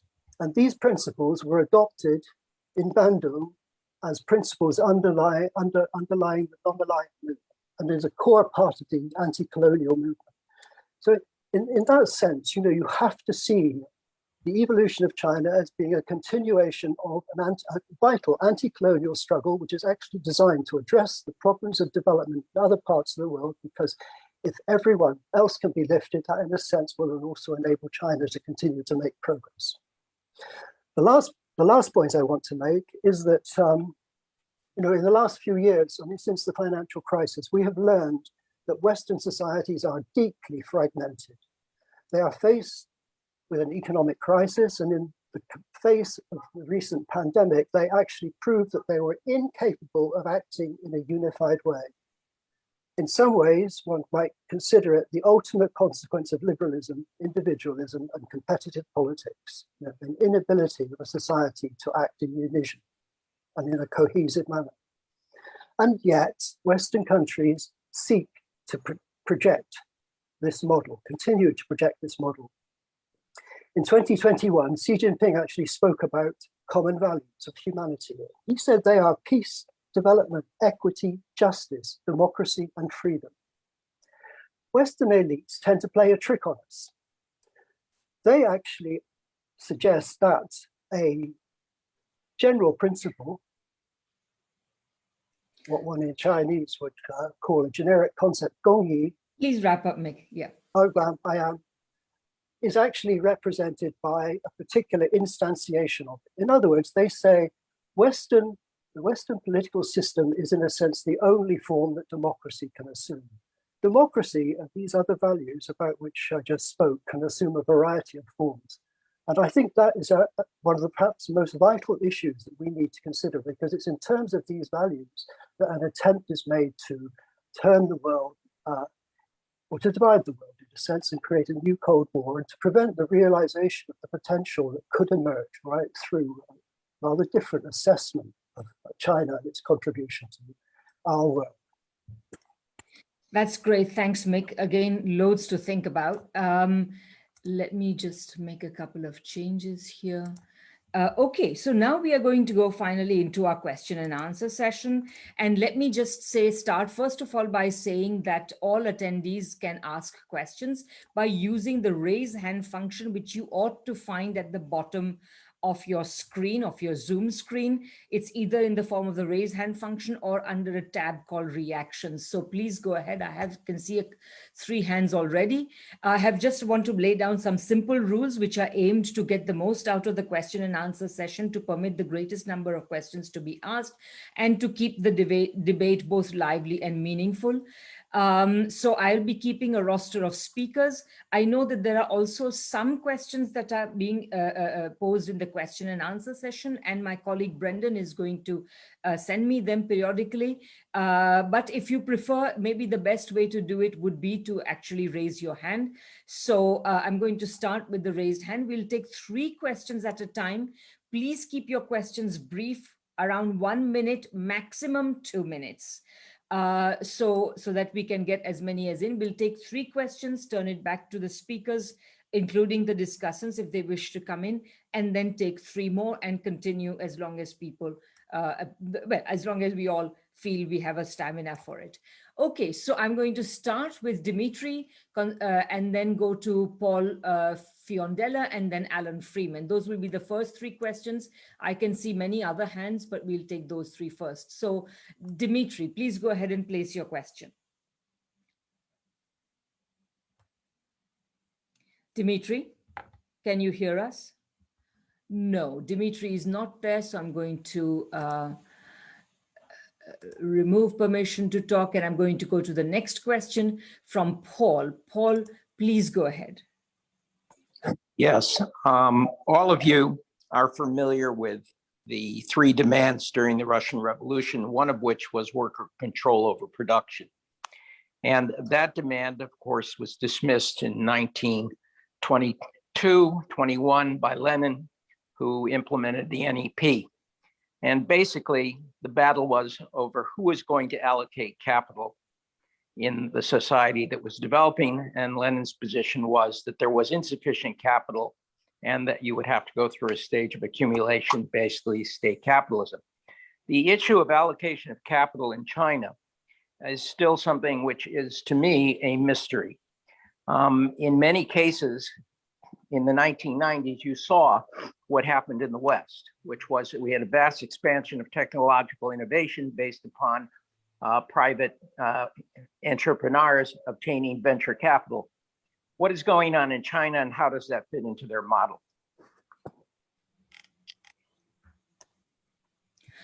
Thank you, Paul. The next person is Alan Freeman. Please go ahead, Alan. Hi, I've put my question in the, can you hear me okay? Yep. Yep, I've put my question in the Q&A and in the discussion, so I don't see any need to repeat it verbally. I just want to check that the panelists have seen it, or if you need me to repeat it verbally. Please just repeat it, Alan. Okay, the question is, how do the panelists understand the concept of forces of production? And I asked this because I found, to my great surprise, when Marx is discussing why Rome could not introduce capitalism, he said, as you would expect, the forces of production were insufficiently developed. But then, which is not what I expected, he said, they did not have a modern proletariat. So he was including the workforce as part of the forces of production. Now, capitalist economics tends to have this idea that machinery is the forces of production and the workforce is somehow part of something else, maybe the relations of production. But if Marx is right, then developing the forces of production includes developing the workforce. So this seems to me also one of China's achievements. The rising living and educational standards of the Chinese people goes beyond lifting them out of poverty, which has certainly been achieved, but it's also a productive acquisition. And I suggest this is a significant factor in its productive superiority over Western capitalism, which is actually consigning its workforce to the dust heap. Thanks, Alan. And yes, please, everyone, that was great. Please keep your questions brief. Next, I'll go to Ashish. Good evening, everyone. So my question is that as China moves towards more privatization, do you think that they will also move towards a more liberal type of privatization rather than sticking to the socialist principles that they have had in the last 70 years? As the private sector grows, with many private organizations now dominating the Chinese market. Great, thanks. That was wonderfully brief. So now I would like to go to the panelists and see who would like to take up all or any of these questions. David, please go ahead. Yes, well, it seems to me that the labor process is by definition part of the forces of production. And I think the point that the critics would make, particularly the state capitalist critics would make, is that you don't only have to look at the level of productive forces, but you also have to look at the labor process. So if you're distinguishing between capitalism and socialism, there has to be not only differences in the level of productive forces and level of technology, but there also have to be differences in the labor process. And if you look at a lot of the Marxist critics, this is the major criticism that they make. They say the labor process is very similar. And in fact, many of the quotations which I gave in my presentation really emphasize that.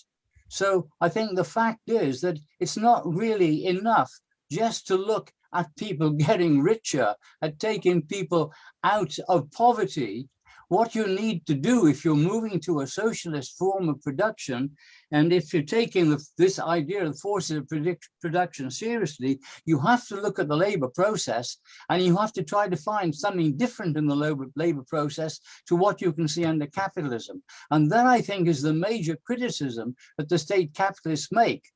That there's the Marxist state capitalists make, and that needs to be answered in some way. And it's not really good enough to say, oh, well, you know, we're taking so many people out of poverty. Yes, you know, we've all got a nice flat, or we're getting a new motor car or something.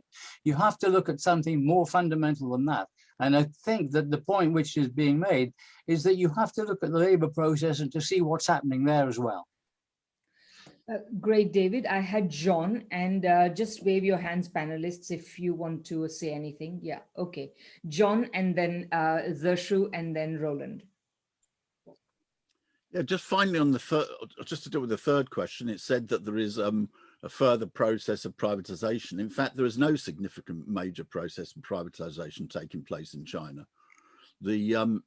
It's explicitly ruled out by the dominance of the state sector. And if you look at the key thing, which is the control of investment, it's remained at 40% approximately of all total investment for probably for several decades, at least as long, we can at least say in the 21st century. So the statement is just not correct that there's a major process of privatization taking place. The occasion is of some peripheral things, right? Okay. On the question of the forces of production, yeah, but this is a misunderstanding. The bourgeois economics thinks that capital is a machine, but Marx makes the point that all economic categories are social relations. That's why the famous chapter in Capital on commodity fetishism exists. In fact, it's most clear if you go back to the theory, the work in which Marx first outlined the theory of historical materialism, that is the German ideology. Because he actually, in that case, uses Adam Smith's terminology for his own reasons. Marx then later said that the development of society was the increase in socialization of production. But when he was first developing these ideas, in the German ideology, because he took them by basing them on ideas of Adam Smith, he actually uses the same Adam Smith term, division of labor. And Marx says that the increase in development of society is the increase in division of labor within society and socialization of labor. And the forces of production are exactly those relations which exist between people in production. Capital is merely accumulated labor.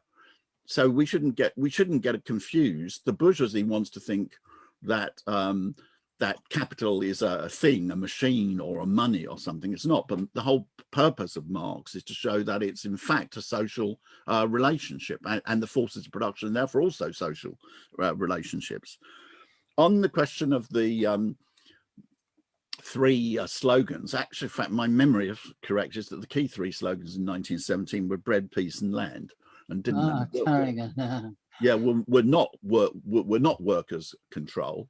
And I'm afraid that there are romantic ideas of what workers' control is. You can't have those individual elements of production determining what is going to be the development which takes place in the whole of society, because you won't have any integrated output there. The most famous, just to make a crude example, you can't have the workers working on the railway deciding, at different stations what time the trains are going to run. And if you take the whole balance of the entire economy, it has got to be determined in a central way. So I'm afraid there is what I regard as a romanticism of workers' control of production, which exists, which I don't agree with, and it cannot operate in an overall economy. Okay, I have Zershu, Roland, and Mick. Okay. The first question was asking about what happened to China in the 1990s. Actually, I would say the question should be what happened to China since 1978. When the reform and the opening out was taking place, was beginning, it actually coincidentally the same period of time when neoliberalism started to spread around the globe, and which means that China, or the population of Chinese, especially the educated people, are inevitably, to some extent brainwashed by neoliberal ideas, because it's opening up and everything comes in. With the foreign capital and investment, there is also foreign ideas, new liberal ideas, which people get the illusion, or not illusion. There's a very romantic idea about capitalism in the early 1980s, and a lot of people then believed that this is a transition towards capitalism. The reform and opening up was a transition. Many people believed so, and they hoped so. There was almost a consensus in the early 1980s that capitalism is better, based on what they have seen in terms of living standard. But at the turn of the century, this consensus disappeared. With the development within China, with what people have seen in foreign countries and the comparison they made, right now what's going on is a debate, a very heated debate and struggle at various levels among intellectuals, among policymakers, among government officials, etc. It's battles all the way on. So, and people have the illusion that this is completely the achievements since the reform and opening up are completely due to the reform and opening up, which is actually wrong, because the first 30 years of socialist development actually established a very good structure, including industrial, agriculture, etc., for Chinese development.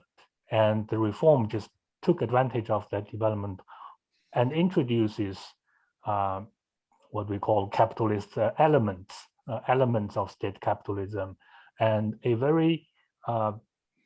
signal of that element is the small enterprises in small towns and countryside, which emerged.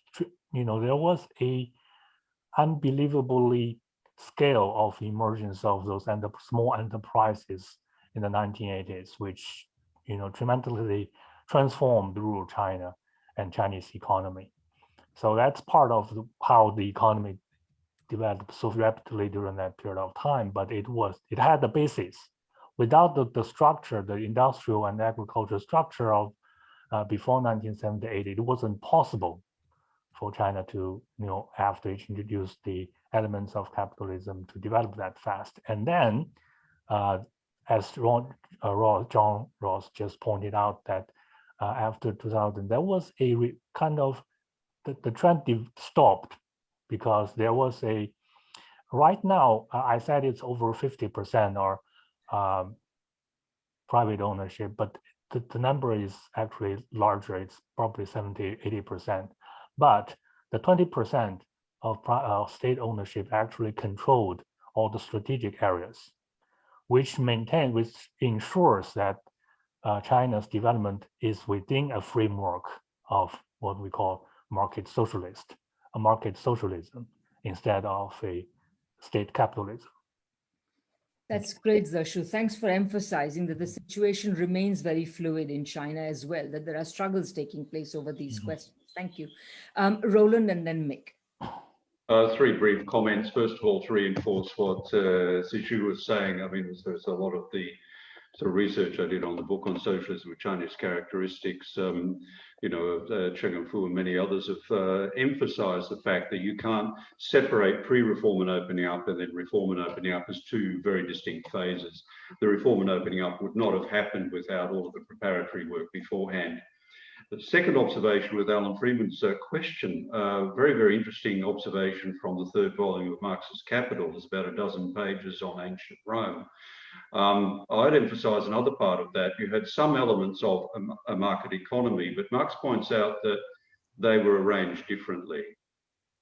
It was a slave market economy, and historically we've had many different forms of market economies, only one of them has become a capitalist market economy. Third question, really, I'll just leave it at this. John picked it up in Marx's critique of the Gotha program. It became a standard definition early on in the Soviet Union. It stays definition of socialism: from each according to ability to each according to work. I don't think we have quite fully realized what that means in the long process of constructing socialism. Great, thank you, Roland. And Mick.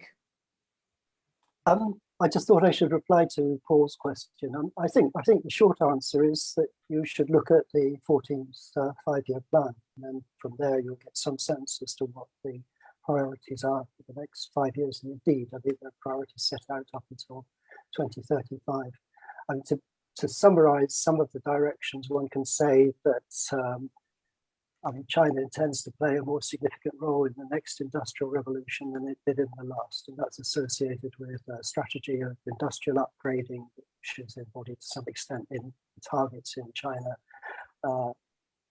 2025, and also it's interested in playing a role in setting standards for the next generation of technology. It's reflected in China's standards 2035. So there's clearly an attempt to move up the value chain. At the same time, that's linked with this strategy of dual circulation and the development of these three growth areas that I mentioned, where there is this goal to establish much greater regional integration. When I spoke about the 16 trillion that China spent after, starting at the end of the 1990s, initially to deal with Western development, then to deal with putting infrastructure, all the fundamental infrastructure into every single rural village, in order to support the livelihoods of rural people and to start to address the rural-urban gap. And then you've had this poverty alleviation scheme, you have reconstruction after the dreadful earthquakes in Wenchuan and Yushu, and then also, a program now for rural vitalization and construction of ecological civilization. So you can see all of these things are essentially about producing use values that meet people's needs. And I think to some extent you have to see the trajectory of China's development in those terms. Great, thanks, Mick. And I guess, Jenny, you would like to say something on these questions, and then we'll go to the next round of questions. And Brendan, I trust you are preparing sending me the questions that I requested from the Q&A and the chat. Go ahead, Jenny.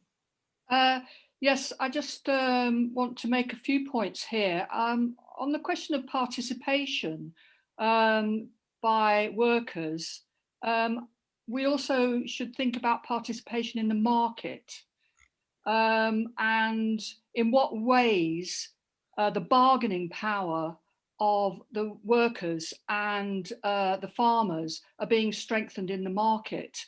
I think that this is what I've often heard people speak about, in particular in the development of rural cooperatives. That bringing the farmers together in cooperatives gives them a better bargaining power. But also in terms of the workers, we also need to think about what's going to happen to the labour markets, because the labour markets are going to start to tighten when the flow of labour from the countryside slows down. And in addition to this, we can look at how if I dare use the word vocational training, is actually raising the skills levels of workers. So we can look at improvements in those kinds of ways. I also think that some of this is also, there is an intense debate about the question of the farmers' cooperatives, because the distinction is made between the state and the collective sector as part of the public sector. Sometimes these cooperatives are sham and they're actually dominated by larger shareholders. So this is quite a grey area in terms of ownership. And it also depends on how you actually define cooperatives. So there's a lot of debate about that. And the other thing that I'd say is that in the transition from the Cultural Revolution to the reform period. And during the reform period, when in the 1990s, there was the let go the small, which was let go the smaller state-owned enterprises. This was done in such a way as to allow workers to buy shares. So this is something else, again, that I think we need research on to understand, the ownership structures within these enterprises. And for example, there are still employee congresses. We need to know, have these been marginalized? How much say do they have? And we also need to look for what's being said about the trade unions and any ways in which the trade unions might be being extended and strengthened. Great, thanks, Jenny. Now we'll take a set of 4 questions, 3 from the people who have raised hands, and 1 from Brendan, who's been grouping together and organizing the questions placed in the chat and in the question and answer. So first we'll start with David. Please go ahead, David. David? Okay, David is not there, so we will move to Hans Peter. If you would please go ahead. Yeah, hi. My question is about the limitations around the national or developing socialism within the national framework.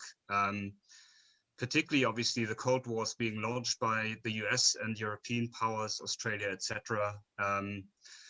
And China obviously remains very dependent on, provision of raw materials from across the globe, really, and high tech to an extent, the chip situation, where the Chinese haven't yet developed that technology to the level that's available elsewhere.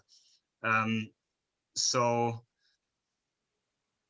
my concern is that, and I definitely think that, as John has pointed out, the Chinese regime has created multiple benefits to the Chinese working class that I think need to be defended. My concern is just that this national limitation is causing trouble and could have catastrophic results, as we've seen with the Soviet Union, where the living standards for workers after the capitalist counter-revolution of 1991 declined by 50%, and life expectancy dropped dramatically. So I'm wondering, so my concern is around the question of can sort of socialism in one country really succeed, or do we need, and that is where I'm heading at, the Trotskyist idea of international socialism, like we had, or what Lenin attempted to do with the early Comintern, where he tried to form great. communist parties across the world. Sorry. Thank you so much. Yeah, no worries. Thank you so much. Okay, Carlos, please.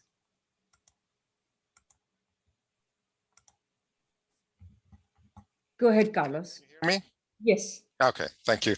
Just I have a broad question and then a more specific question. The broad question refers to the point made by Professor Cheng on the optimal proportion of private ownership. And the question is whether the growth of private ownership in China has gone too far to the point of threatening the primary stage of socialism or not. And what are the signs that it hasn't really gone that far?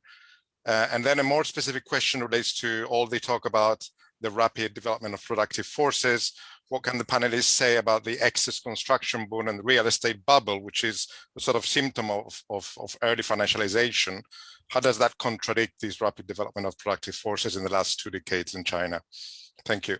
That's great. Wonderfully brief. Okay, and Julian, please go ahead.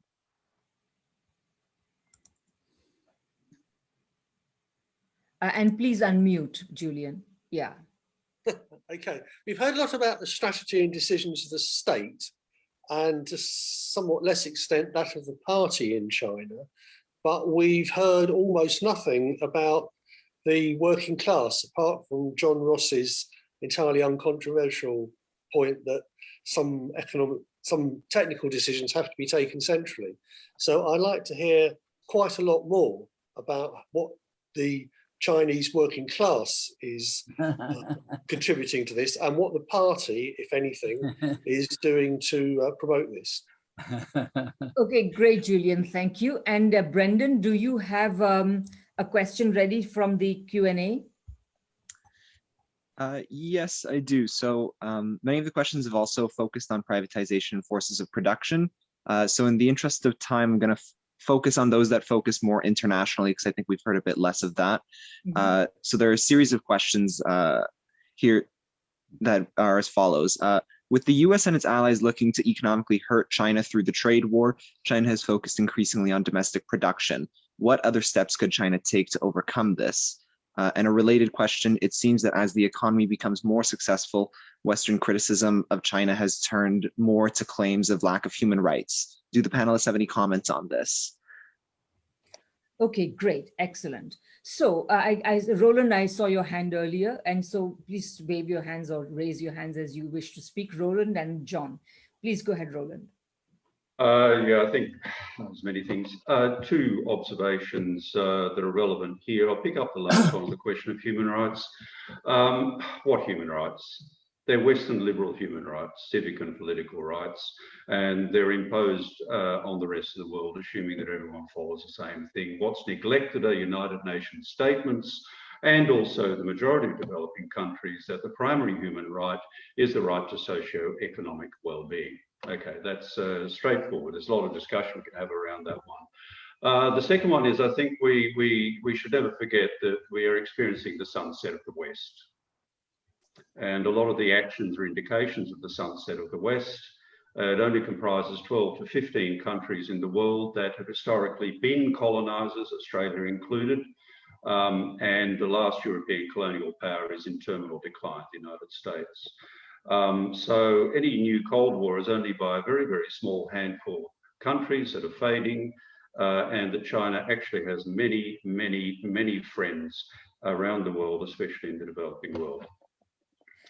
Great, thank you, Roland. John. Well, I want to talk about, I'll talk simultaneously about the international aspect and the working class aspect. It is such a step forward, this type of discussion now. I want to take you back. I had the great honor to be invited several times to Venezuela when Hugo Chavez was alive. And we had discussions there. I don't mean there were a little chat. I mean, Chavez ordered the meal to be brought in because we spent 3 hours in economic conference discussing what to do. I mean, these weren't little polite little chats. These were serious discussions. And I know what was said at that time. And it was summarized for me. We at the first session we had, it was actually not chaired by Chavez, it was chaired by Maduro, right? I was sitting next to a Brazilian socialist when he heard that I was at a Chinese university, said, well, he whispered to me and said, well, please don't say that China is socialist. You can say it's very good, but please don't say it's socialist. So, of course, I started off by saying, I'm going to give a report on the success of socialist China. Right. Because this was idiocy, right?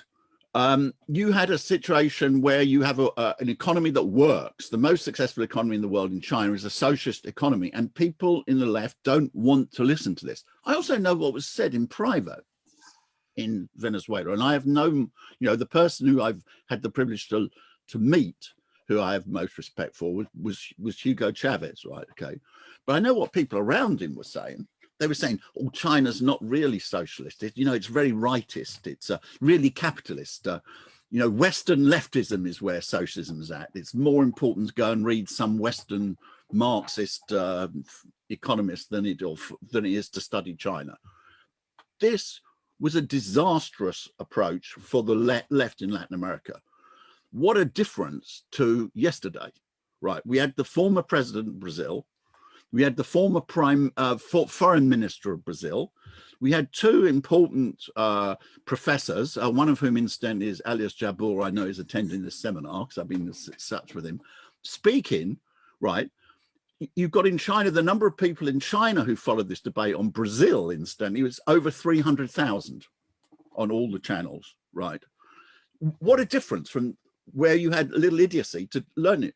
It's the most important thing for the left in the entire world is to study China.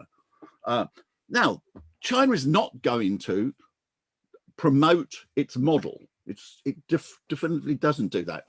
But neither does it forbid anybody to learn from it. It can't forbid anybody to learn from it, and it's not attempting to.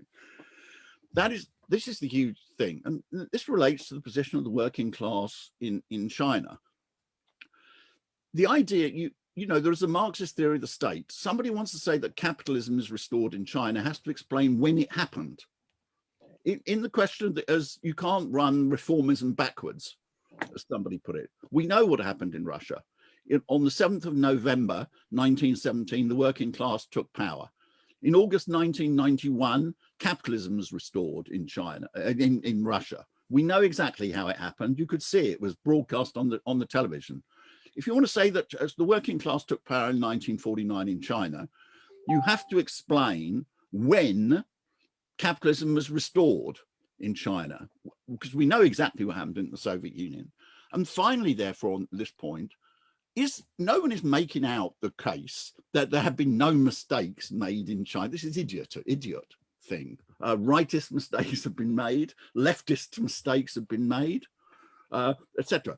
The fundamental thing is that the power of the working class was consolidated in a revolution, and it maintains in power. And at the present time, in my opinion, things are going very much better, in very good direction in China. I won't say better, but good direction in China. And this is because the pressure of the working class actually holding state power is what is forcing, at the present time, a quite clear left line and increasing the dialogue between China and the international left. And this is the most important discussion that's taking place in the whole world. And this seminar is part of it. End.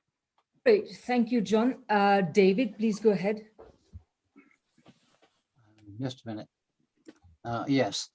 The interesting point about internationalization, it does seem to me that if you look at the traditional arguments about socialism in one country, and you look at China in the last 20 or 30 years, there's been a complete difference in the ways in which China has entered into the world economy and into the world political system. If you look at the Soviet Union and the old Soviet bloc, it was very autarkic. It wasn't necessarily the fault of the Soviet Union, but the fact was that the Soviet Union saw itself as an alternative of building socialism now. That hasn't happened with China. And this is partly due to the changes in level of technology, to the form which globalization has taken, and the fact that all countries are now much more globalized, they're much more internationalized. So that when you're saying, well, assuming that China is part of socialism in one country sort of thing, it's quite the opposite, because China is a major participant in the international economy. So that you have to look at the way in which globalization is developing. And this can happen both ways. It can constrain the development of socialism in a given country because of the dependency that you've got. I mean, China has entered quite successfully onto competitive interdependence with the capitalist world. So the question is, how does it move from this position of competitive interdependence to give a greater role to socialist forms? And I think that this is part of the problem, but it's a different problem from what was faced by the older, more traditional socialist societies, which were much more constrained and looked much more internally at their own forms of development. Maybe China should look much more making socialist changes within the country rather than being so concerned with the international perspective. And that refers to some of the other questions that have been made about the internal, or about the ways in which socialism can develop internally.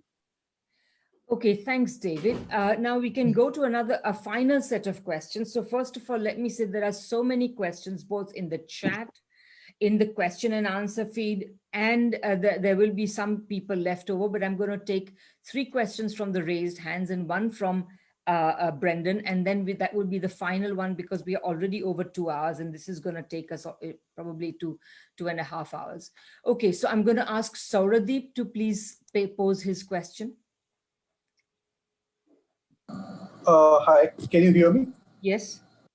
My question is, what is China's inequality reduction target in the future in terms of metrics like Gini coefficient and even in terms of time? That's it. Excellent, thank you. My next is Arnold. Please go ahead. You're muted, I think, Arnold. Arnold?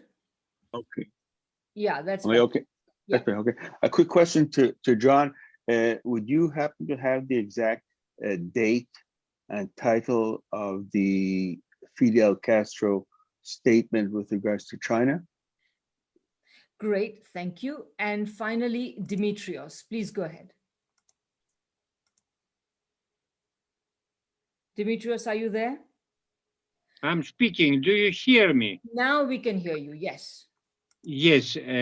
All the reports were extremely interesting and they had plenty of information about a subject not well known as China.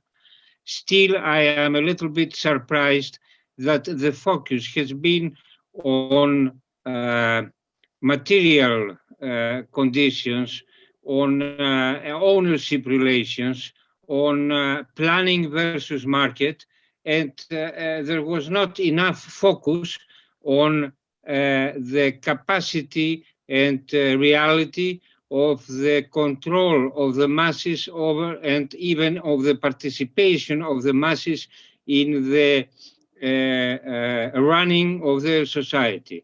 Socialism was defined by Lenin as Soviets and electrification. So the Soviets were a little bit lacking from our discussion. By the way, I want to make a reminder. I was in Beijing in May 2018. I want to transmit to you the opinion that Samir Amin has expressed at that time in speaking in a Chinese university. He said, "I refuse to call China a capitalist country.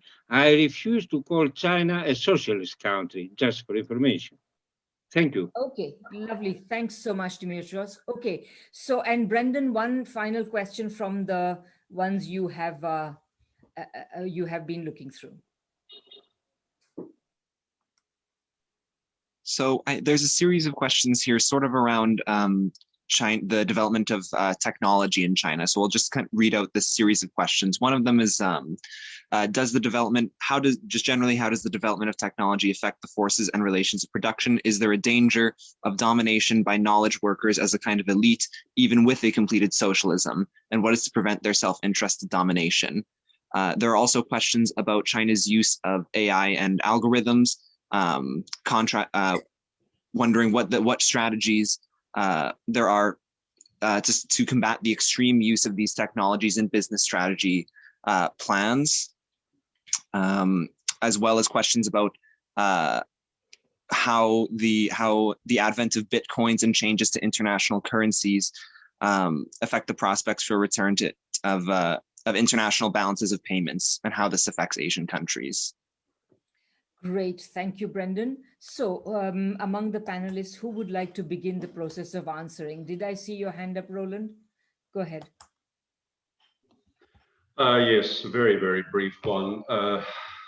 In terms of mass participation, I suggest anyone who hasn't done so does some very good research on the notion of the mass line. Goes back to the Red Area's pre-liberation in 1949 as the foundation of consultative democracy in China today. And the second one, on the question of technology and other issues, Cheng Enfu's reworking of the core Marxist labour theory of value in terms of the creation of value by living labour is also worth a very, very careful study. Great, thank you. Mick, please go ahead. Just in relation to the question about the Gini, a figure I saw was I think it was Xi Jinping said that a target for 2035 is something in the region of 2.5. Wow, that would be pretty excellent. Yeah. But if, any other comments? David, please go ahead. And then yes, well, I mean, I take the point about Amin. I think if you look at his work, which in the monthly review, and it was entitled China 2013, when discussing China, he actually said, it is indeed capitalism in the sense that the relation to which the workers are subjected by the authorities who organize production is similar to the one that characterizes capitalism: submissive and alienated labor, extraction of surplus labor. Nevertheless, the establishment of state capitalist regime is unavoidable and will remain so everywhere. And the point which he was making is that unless you move over the level of productive forces to a level which is equivalent or greater than that of capitalism, then you're going to have this form of labor process. And that's why I think it's misleading to look at the labor process. You have to look at the labor process in relation to the level of productive forces. And that's the mistake that the state capitalists make. I think the second point on Lenin is that, yes, Lenin talked about the importance of the Soviets, but Lenin always regarded the party as being superior to the Soviets. What Lenin was concerned with was utilizing the Soviets as a transmission belt for the policies of the party. And Lenin never believed that the Soviets should be actually in control of things. The party had to be in control. And I think that you do make a reasonable point here, but what Lenin was concerned with was a society which was completely different to what we have got now. And we can't really utilize what Lenin was talking about in the conditions of Russia in the 19th and early 20th century and apply them to the present state. Certainly, we have to look at the ways in which the labor process actually takes place and find different ways in which a socialist system can be different to what one has under capitalism. But I think looking back to look at what Lenin said or what Marx said can be quite misleading, because they were concerned with quite a different society and with quite different problems to what we've got now. Great, David. Thank you. Before I go on to the next speakers, I know many of the panelists and perhaps even many people in the audience have books or articles coming out about China and related matters. If you would like to please put the details in the chat, that would be great. Now I will go to Mick, then Zershu, and Jenny and John. Sorry, I replied to a question and didn't cancel it. Okay. Okay, so Zershu, please go ahead. Oh, okay. All right. Just a few words about Amin's position, that he actually had a similar position on the Soviet Union, that it is not capitalist, but he refused to say it is socialist. But I do believe that China is quite different from the case of the Soviet Union, because this is related to the question on technology. That China made some mistakes since the reform and opening up with regard to technological development. In the 1970s, actually, China is at the same level at the international level in computer technology, and only a couple of years behind in terms of the research in chip and production of chips. But since the reform and opening up, there was the idea that independent research, doing your production is not as good as buying, and buying is not as good as renting. So the independent research in the new technology actually were given up. This include a few strategic areas, and now with the trade war between the United States and China, people or the policymakers realize that we did make a mistake and we need to go back to the track of independent research in terms of technological development. And why I'm saying this is in relation to this is in relation actually to why China is still socialist, because private enterprises won't do it. It is impossible for any private enterprises to invest in so gigantic strategic areas to boost a technological development of an entire nation, so that it will not be dependent on any other external forces, especially hostile forces. So, and then there's this new project, state projects to develop the large aircraft, which involves coordination of different industries, and then development of digital technologies and chips, production of chips, so that China could. This actually reminds me of previous studies on underdevelopment countries, because there's this idea that underdevelopment is not a inherent characteristic of that particular national conditions. It is in a relation. It is the result of a relation with global capital. It is only when these nations can get rid of this kind of relations and achieve an independent development, can they actually establish a healthy global international relations. So this applies to China too. Great, thank you. Jenny, and then John. If I could just say a few words about the international. People tend to talk about capitalism in general, and there are contradictions between capitals. And of course, we're talking about imperialism as a monopoly. And so there are struggles between monopoly and non-monopoly capital. China, economists in China at the moment are saying that there's huge amounts of labor hours that are flowing out of China for free, and that this is something that they now want to address by raising standards in China. And we should look, if we're talking about China's internationalization, we should look, for example, to the agreements on RCEP. You know, if the international system is one in which the imperialist powers drain surplus labor out of developing countries, are these new kinds of trade relations one in which are actually beneficial to development for developing countries? And the second thing I just want to say very quickly is about the question of human rights in China. I think that we can say that collective rights are fundamental, but individual rights are also important. And I think in the future, we should look to the plans in this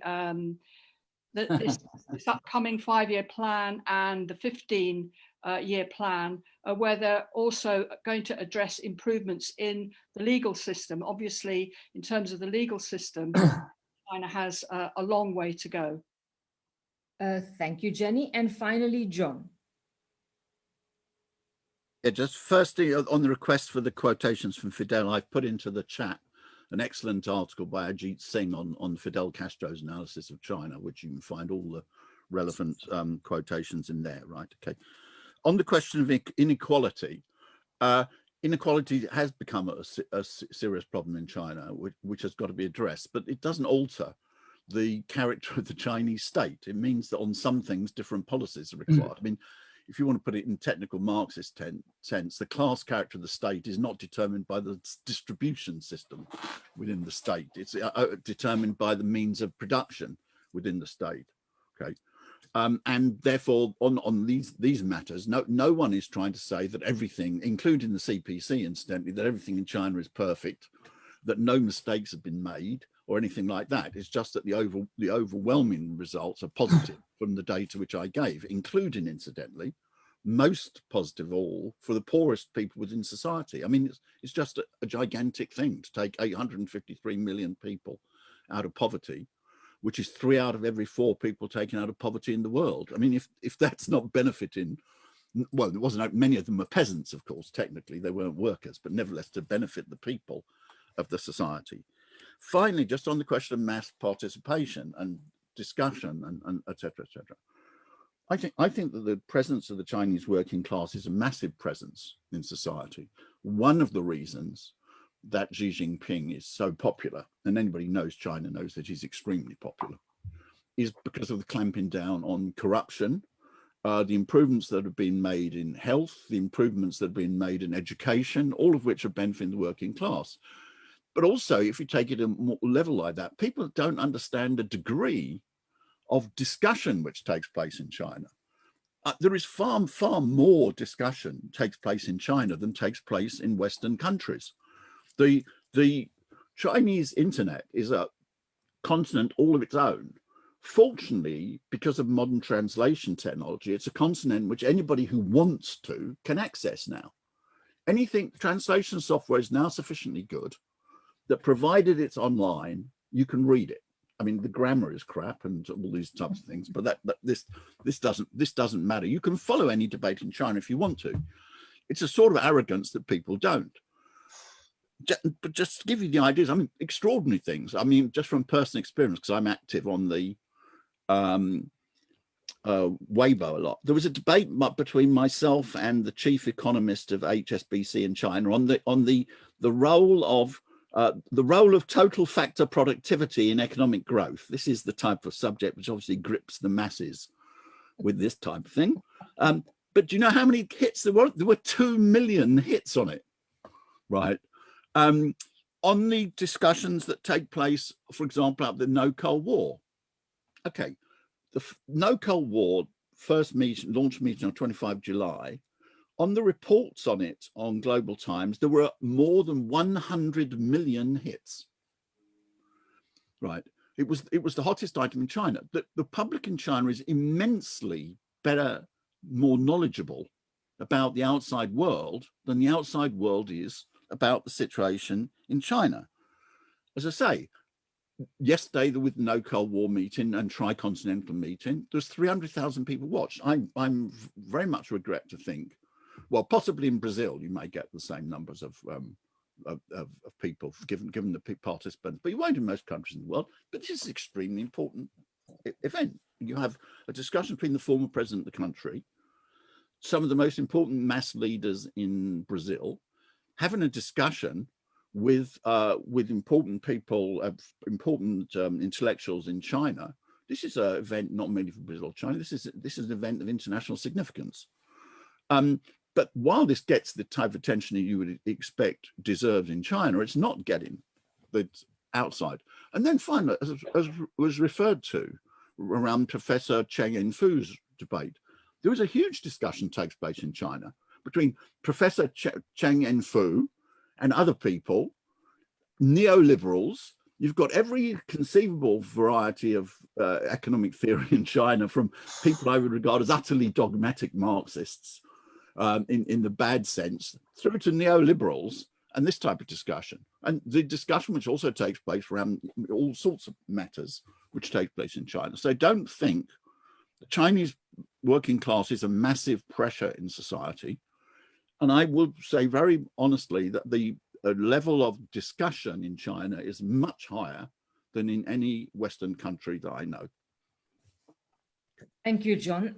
Also, exactly my my observation, something that I keep telling my colleagues about, which is that the range of political views that is expressed in China is far greater than the range of political views that is expressed in the mainstream media in Western countries.